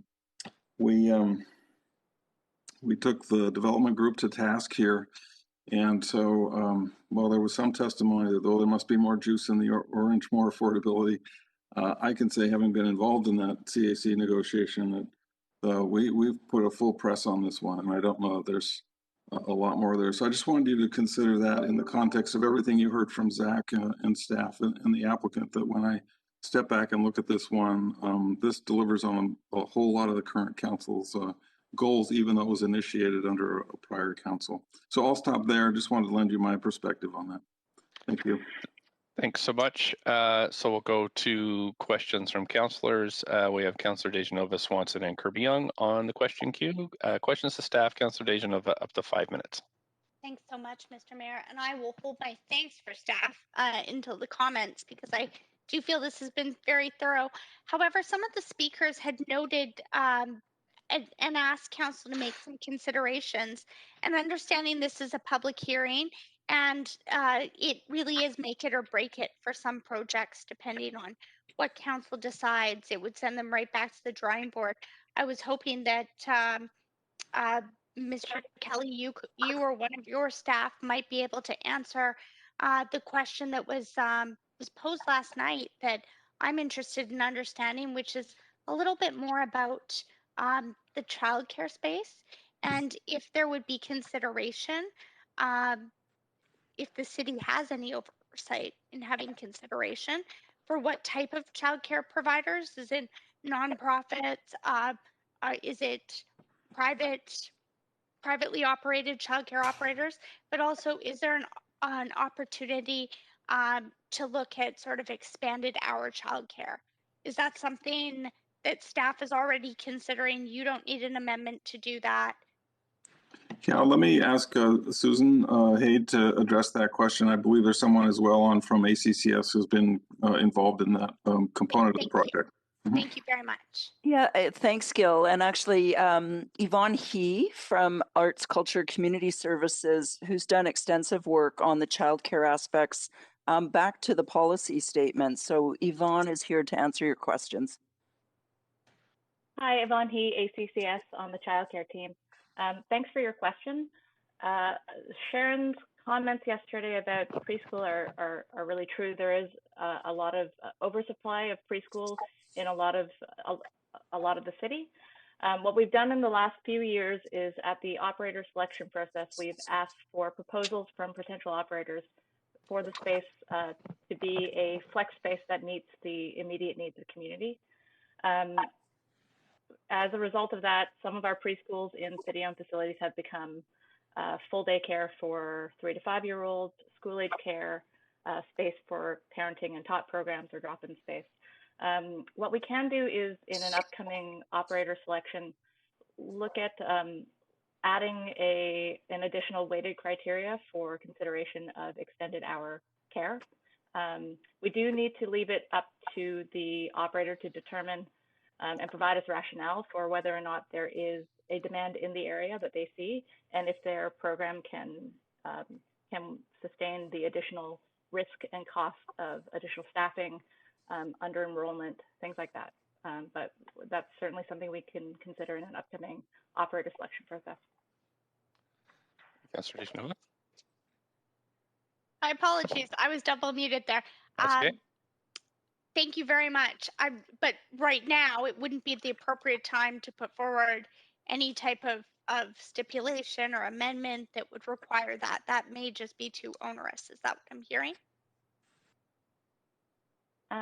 I think we might prefer to leave the operator selection process as a separate item. We do have a number of other childcares that are coming up, and there may be a better opportunity for to pilot this project in some place that is closer to a hospital or a dedicated workplace that has shift work. So, but we will definitely look into it. Thank you very much. And you know, I did have a question on accessibility, but I think that it actually was covered off in some of the comments last night. So, Mr. Mayor, I'll add myself to the bottom of the queue, but happy to move this motion when the time comes, if possible. Thanks. I always do that verbally. So Yeah, Councillor Swanson, over to you. 5 minutes. Oh, I'm sorry, I've taken you off the queue here by accident. Oh, sorry. I don't know why I'm on the queue. Okay, I and sorry, have now I've some- taken off Councillor Kirby-Young. Sorry about that. So I will fix the queue as Councillor Swanson asks her questions. Thanks so much. So yeah, I had similar childcare questions arising from Sharon Gregson's comments. There's 4 planned childcare spaces. One of them is for 4 planned family childcare, and 1 flexible space, or 1 space that was for preschool, which evidently isn't needed so much. So yeah, I was wondering if there's some way you could maybe delete the family childcare ones and put in a flexible space for people who work late hours and weekends and things like that. Is that something Yvonne, you could work with the applicant to do? Yvonne He again, with the childcare team. The city's primary goal is to put in nonprofit group childcare for sure. Over the last few years, we have been incorporating purpose-built family childcare as one of a range of options that allows us to support our primary goal of full-day group childcare. We do see it as an option that we can incorporate into smaller spaces like residential buildings. We can incorporate them into also 6-story and 4-story residential buildings, which isn't possible with group childcare. We do see it on this site as one of the ways to address the additional density that was proposed. The additional units that were proposed on the site to support the services provided by the 69 space childcare. But Does what that you answer your said to question? Councillor DeGenova was that you were looking for a space with non-traditional hours closer to maybe a healthcare facility or someplace where workers need those childcare for those hours? It's something we'll have to take back to our team. I think there are other opportunities for operator selections for childcares that are coming up even sooner than this one, perhaps, that we could, and we'd love to have the opportunity to pilot it in a place that seems to have the most success for an extended hour service. We're also we would be reluctant to require it of operators, but we can put it out as a priority criteria in our operator selection criteria to ask for. Yeah, that'd be She great. was also concerned about the timing of the childcare facilities, that they were coming late in the project, and wondering if we could bump them up so they come earlier. Councillor Swanson, I can speak to the timing piece. This is Zach Bennett with the planning group. So in the initial rezoning application that we had received, the childcare and the park were both at the very tail end of the project. So through discussion with the applicant, based on the public feedback that we received, as well as the direction to deliver public amenities like the childcare at an earlier stage in time, we were able to advance it to an earlier phase, which is what you see in the report here, as well as shave approximately 3 years off of the delivery time anticipated for the childcare facility. Okay, and then the other concern she had was about shared playgrounds, the childcare sharing the playground with everyone else. Is that something that can be tackled? Hi, Yvonne He again. Yes, in this facility, half of the childcare outdoor play space will be shared with the public, or it's anticipated to be shared with the public. It's only the outdoor play associated with the 3 to 5 program. We know that there's going to be additional responsibility for the operator and for Parks Board and city to provide additional maintenance and daily cleaning for the space. So, but that's something we'll clarify in the operator selection as well. We also deliberately did not make the infant and toddler spaces shared with the public during off hours in order to reduce the amount of maintenance required by the operator and also to increase safety for any debris left on the ground for those children who are more ground oriented. Can we get a report back as this proceeds as to how we're doing on these childcare issues? Yes, I think that's possible. Okay, thank you. Thanks for your work on it. Sorry, I have my mute on. Councillor Kirby-Yung, please go ahead. Yeah, thanks, Mr. Mayor. And I have a question. It might be for Mr. Kelly. He can advise. And it's just going back to the question that I'd asked earlier of the applicant. And there was a little bit of discussion, and it's around the delivery of the social housing units. And I'm sure you appreciate the spirit of the question, that I'm very appreciative of the applicant's contribution in terms of the amenities and what staff have negotiated. But sometimes there have been past sites where there's been criticism around the timeline of the delivery of the social units. So I'm going to ask the question again just to close the loop. After we discussed it yesterday, staff have any further thoughts on that, or if they feel that this is the earliest in this timeline that we can deliver those units because the housing is so badly needed. And I just would like to follow up on that, please. Yes, thank you, Councillor Kirby-Yung. I would ask Zach and or Dan Garrison's on the line today. I'm not sure he is to do that. My understanding is it's moving in a phased way from south to north. So the rental housing's in the first phase, then a piece of the social, and then a second piece of the social as they move from south to north. But Zach, do you have any additional information on that? Hi, guys. Dan Garrison. I can chime in. Yeah, I'm on the line. Dan Garrison, Housing Policy and Regulation. So yeah, there's a couple of issues we have to think through around the phasing, and one of them is around, particularly on major project sites like this one, you need to build the infrastructure, the roads, the servicing agreements. So that has to go in first. So that impacts whether or not we can bring things forward. The other piece is we are receiving 2 buildings here that are going to be turnkey deeded to the city, built by the developer. And so the timing and phasing of those is part and parcel of the CAC discussion, because the timing of when you build market density and then you build nonprofit density is actually part of that process. And so that negotiation is kind of nailed down on the turnkey units and would be difficult to bring up. I will say there is an opportunity around the dirt parcel that the city will be receiving, where there's an opportunity to develop about 155 units there, where that could be advanced if we can get as soon as the servicing is in place, and we can work with, once the site is subdivided and transferred to the city, the Vancouver Affordable Housing Agency, to advance that dirt parcel as quickly as possible, perhaps faster than envisioned in the phasing if the servicing is in.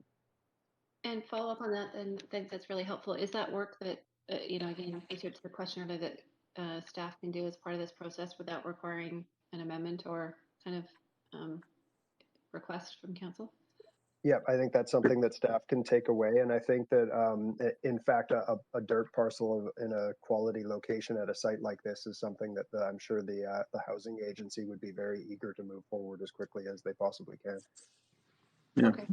I would just want to emphasize I'd really like to see that. So I will trust staff if an amendment isn't required, but I'm enthusiastically signaling my support for moving that forward as quickly as we can. Thank you.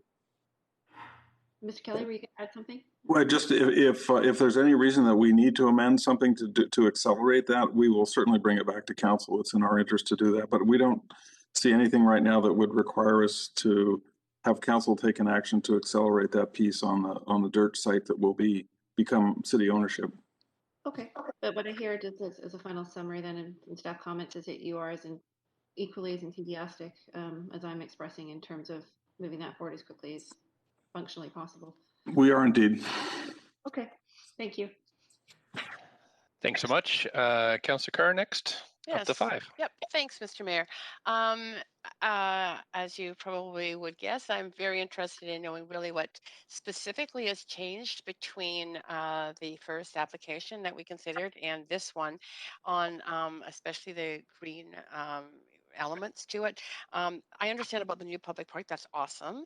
But the sort of 4 areas I'm interested in seeing what has changed, what more has been added, are on rainwater management, on green buildings or low emission buildings, on sustainable food systems and green mobility. So what have been the changes in this report?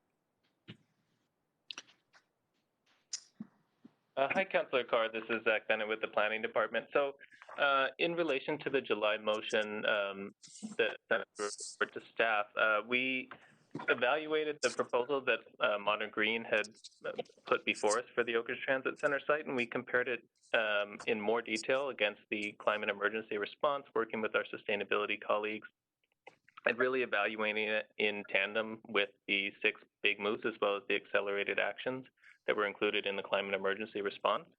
So in light of that, it was effectively part of the telling of the story and making it more explicit how the proposal before you, both at that time and at this time, is meeting the policy. So there aren't necessarily specific changes that were asked of the applicant because they were complying with the intent of all 6 of those big moves that were outlined within the climate emergency response. Okay. Yeah, because I did see the park, but I wasn't sure about the others, and so I think I'm clearer about that now. I'm interested in the orientation of buildings. It's a question that I did ask, actually a question I asked when this file first came, or this application first came to council, and that wasn't in this term, it was quite a while ago, around given the site here, there was a chance to design buildings and street layout, etc., to orient more for solar aspect and for the potential for solar applications on buildings. So has that been done, or in what cases has that been done on this site? We did amend one of the development conditions, one of the form of development conditions in Appendix B of the report to explore opportunities for the integration of solar panels on building rooftops and throughout the construction of the building. And this is Kirsten Robinson. I would just add that even in the policy statement days back in 2014, 2015, we did consider solar orientation and solar performance of the buildings. They are intentionally aligned in a north-south direction so that they have nice views out over the park and of the mountains, but also so that the solar performance, the energy gain, can be managed efficiently. And then the architect team has talked about how there's an opportunity through detailed design to deal with the building facades to optimize and limit heat gain as they move through the design process. I just wanted to add to Zach's previous point. In response to the climate goals, there are 3 mechanisms built into this application: the rainwater, the green building performance, and the mobility objectives related to parking are all intended to evolve over time. The applicant is required to meet the green buildings policy as buildings are designed, not as secured today in the rezoning application. So they will continue to evolve and improve the performance over time. So those measures have been built in, so they will continue to achieve the highest standards as we move forward through implementation. That's great. I really appreciate that, as they will. I know that they will change over time. So thank you. Yeah, that's good for me. Thank you. Thanks. Councillor Dejanova, you have about a minute left. Oh, no, sorry, Mr. Mayor. That was a holdover. I just added myself, but you said you wanted to. Well, no, you have the floor, and there's nobody else after you. So if you want to move it, go ahead. I just wanted to wait and see if you wanted to call it, but I'm happy to move this, and also just wanted to thank staff for their due diligence, and really excited to see the different opportunities for preschool, for childcare, for social housing, for a collaborative community that I think really will foster not only local businesses, and was really excited to hear the applicant team talking about the way the space was considered and planned to be a space that's inviting people to participate in instead of just necessarily coming and going. So I see this as an opportunity for a community in our city, as a mini community in an area that has some exciting potential for childcare. I've childcare, housing, along with many other amenities. That being said, appreciate the extra work that staff has done on looking at how we also can further and balance affordability, but also our zero emissions goals. That being said, I also have heard from childcare providers in this area who cannot find space. So I think it will be exciting to look forward to, not just for those operators, but hopefully in providing more family-friendly amenities throughout our city. And I I feel that summarizes it for me. Thank you, Mr. Mayor. Thank you so much. We need a seconder for this. Second, Seconder Councillor Wiebe. Carr. Okay, I heard Councillor Carr first. Thanks, Councillor Carr, and you're on the list now, up to 5 minutes for debate and decision. Great. Yeah, I am happy to support this application. I'm particularly, I know that the report was sent back for one reason, or for two reasons. One was around housing and regarding sort of the greenness of the site to ensure that it meets our climate emergency targets. And I was very happy to see that outlined clearly by staff.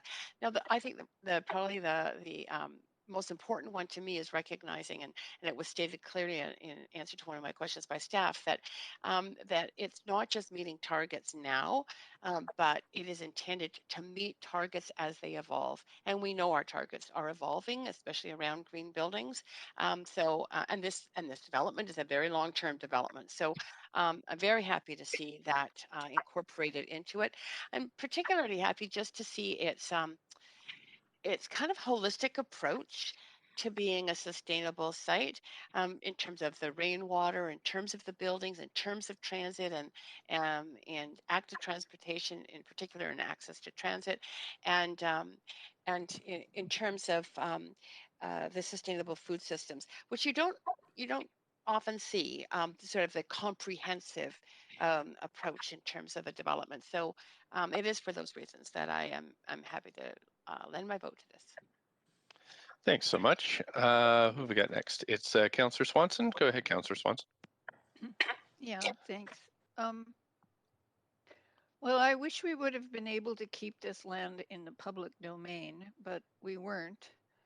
And it's a huge site, and if we could have kept it in the public domain, I would have, or I would still like to, but I would like to see something like they have in South Falls Creek, but 1/3 low income, 1/3 middle, and 1/3 more upper income. I think that's a goal that we should strive for in everything, that all the housing developments that we do, so that the housing that we build actually meets the needs of the people who live here. But it isn't in the public domain, and it has bioswales, which I love. And we're getting to 30 extra units of social housing, even though they're not funded, but hopefully they could be. Staff is saying that they'll work on the childcare issues, and I'm hoping that those can be worked out. As it is, the income level for the housing looks to me like it's more 1/3 middle and 2/3 higher end. But if the city doesn't charge a lot for the turnkey units, the income level that they serve could come down a bit. So it's not perfect by a long shot, but I think it's probably as good as we can get from the private sector, and so I'll vote for it. Great. Thanks very much, Councillor Swanson. Councillor Wiebe. Yeah, I would like to thank the proponent for going back and working with staff and coming back, and I think this is a better project in this rendition. There's a few really key components that I'd love to see in more projects coming forward. The first is on-site organic management, recognizing the issue we have with organics regionally, and having a area that's going to look at recognizing that we just can't keep sending things away. They don't just disappear. And so I think that that's a great component to this project, is recognizing that we need to be more circular. The next one's a vertical green, recognizing that we are going to run out of space. And Park Board just approved going to a 30% urban forest cover. And to do that, we're going to have to do vertical green projects. And so it's great to see that as one of the components of this project. The other great one is the food systems, including having a organic food component, gardens. 30% of the units will have access to food plots. So I'm really appreciative of having food systems as one of the components. Social sustainability is something we don't talk enough about. How we meet our neighbors, how we meet friends, how we connect with others, how we build community, how we complete the network of feeling like you're in a place. So that was really key to see that they've added social sustainability. Connection to the land and waters was great. And then the biggest one, which has been obviously, we're in a time of the sixth extinction, and biodiversity has been a key component, been talked about more and more. And one of the keys to that is connecting our green spaces and utilizing wave greenways in city development and urban planning. And it was great to see that not only are they building the connections here, east, west, and north, south, but it can be utilized in our long range planning so that other projects, and you talked about the Jewish Community Center and others, could join on to this and continue to improve, which just increases the evaluation of biodiversity along these corridors. And I'd like to see the water management. So great work by the proponent and staff. I will be very supportive of this project. Thank you so much. Councillor Fry. Yeah, thanks, Mayor. And I won't take too much time, just to say that I am also supportive of this project. And this is, I think, in my time on council, this is the largest project of this nature that we've contemplated. It's a pretty significant piece of city building that we're doing here, and certainly with the long range plans for the Oak Ridge Town Center, this is going to be a fantastic addition to it. I really appreciate the extent of the green and the open space that's being contemplated in this design. I also really appreciate Modern Green, the developers' approach to this, and their ability to pivot back on some of the requests when we first referred this report, and making sure that they're achieving more for social housing. I also heard during the presentations that there was a willingness for them to consider how the phasing might deliver some of the social housing a little earlier than is indicated in this plan. So I know that there's going to be further work at DP and over the course of the next 10 years, really to make this work. And I'm really excited about, and also further the acknowledgement that perhaps they can create underground parking that's more adaptable for other future uses as we contemplate a future that maybe doesn't rely as heavily on personal vehicles. And of course, given the proximity to the Canada Line and well-served transit infrastructure at this location, that may likely be the case. So this is a really fantastic opportunity, and I'm really excited to be a part of it. Yeah, happy to support. Thanks. Thank you so much. Councillor Dominato, up to 5. Thanks, Mayor, and thanks to staff and to the applicant for the updates in the presentation. A few brief comments, given that I feel like some of this ground was covered by my colleagues. They took the words out of my mouth, but really appreciate the mixed tenure that's here, and that there was some additional social housing that was achieved through referring this back.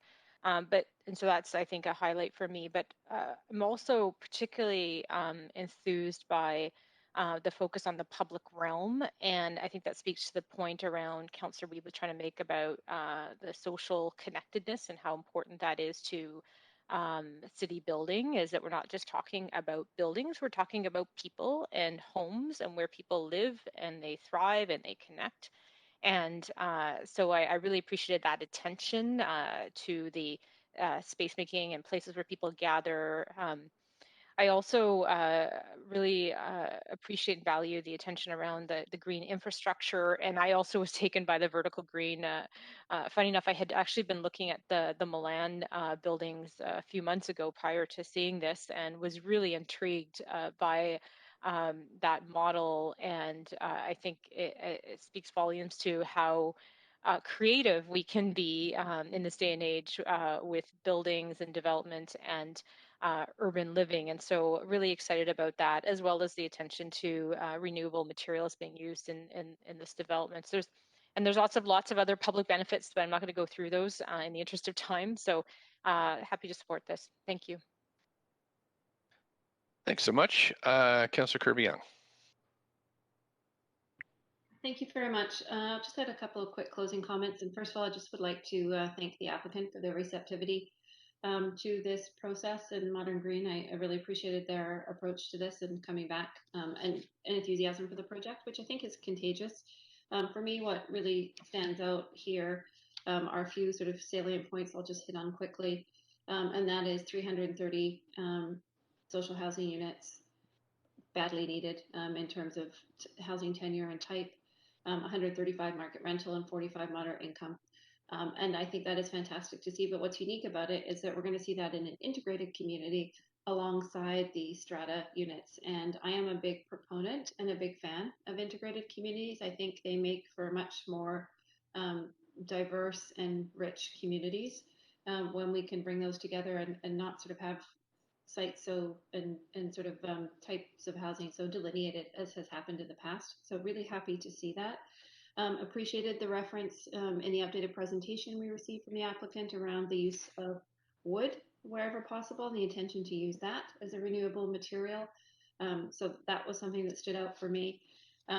Also was appreciative of the addition of the 30 additional social housing units without adding to the height on the site, and just the thought that was put into how the site was designed and where the components were parceled in order to maximize the public realm space and the interactivity amount of green space. This is an area that does have a lot of park space, but we're also putting a lot of density in this. And you know, from my background on the park board, I can't stress enough how important it is in terms of city building to be able to provide sufficient green space to people, because that's so fundamental to quality of life. And particularly when we are moving away from the single family home construct and people are living in dwellings such as this and in taller buildings. And I think that we've obviously seen during COVID-19 how critically important it's, if anything, it's really underscored the importance of that green space. So the green approach from the sustainability perspective, the actual green space, and I think that philosophy has been embodied here. The other thing that I would point out that I think has really been significantly missing in the neighborhood, and I appreciate the fact that the applicant affirmed a differentiation on the retail in terms of the vision there, that we're not simply going to be duplicating the type of retail and sort of destination shopping that Oak Ridge offers more, but really speaking more to locally serving needs.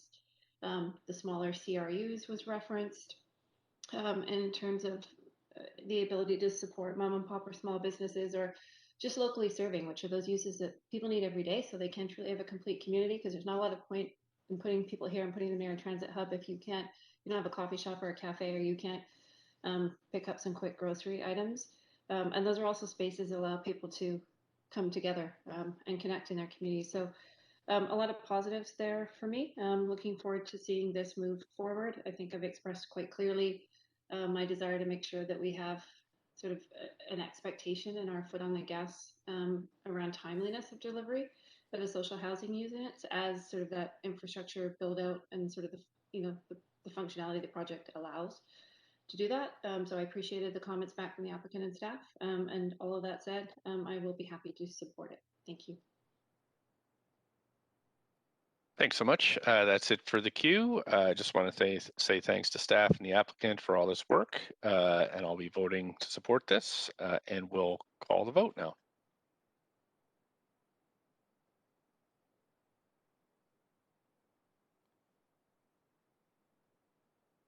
Councillor Wiebe. Here we go.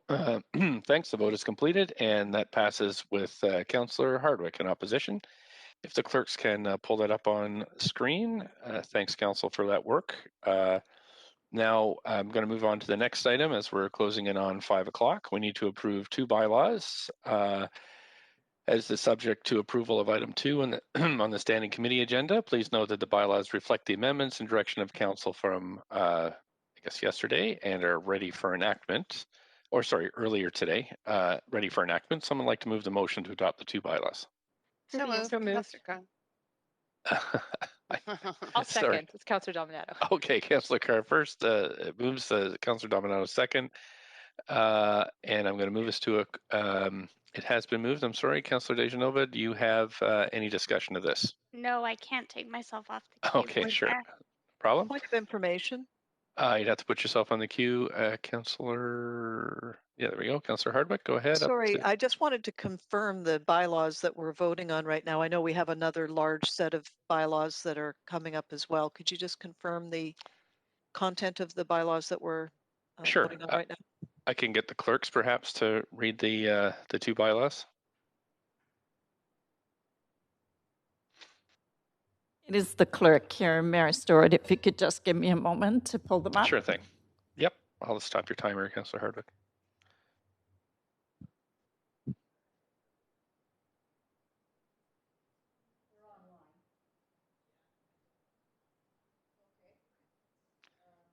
Councillor Hardwick, I'd read them for you, but I don't. I just have the script from today. I don't have the standing committee script. I just want to make sure I know what I'm voting on. Sure.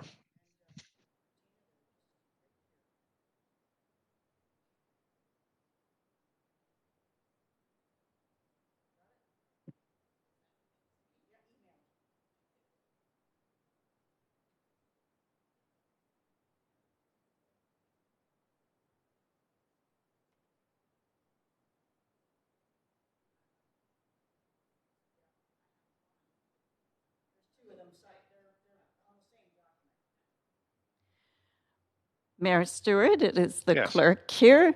So it is a bylaw to amend the license bylaw number 4450 regarding the enforcement of requirements for shopping bags.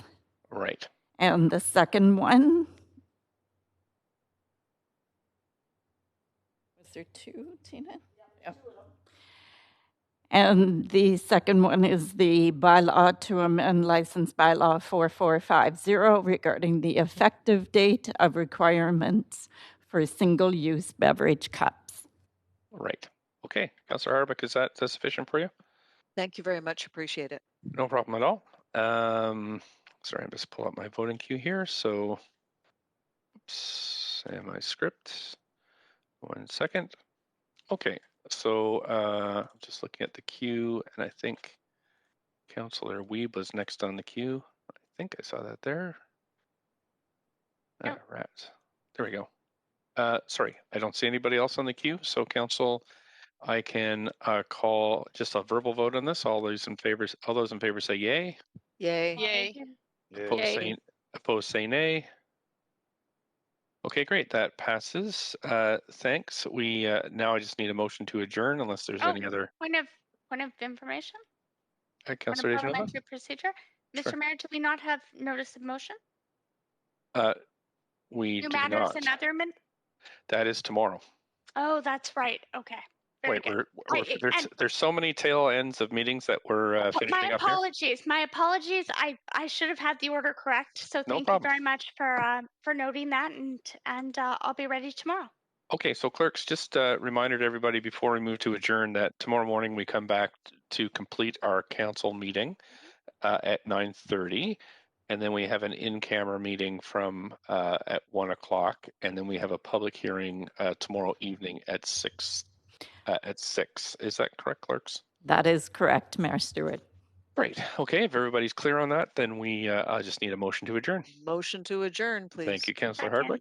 Second, Councillor Dejanova. All in favor say yay. Yay. Opposed, nay. Heard no nays. So the meeting is adjourned. Thanks, Council, and we'll see you tomorrow morning. Thanks, everyone. And so we are done for the evening? We are. Bye-bye. We are done for the evening. Goodbye, everybody. See you later. Bye. Thanks, everyone.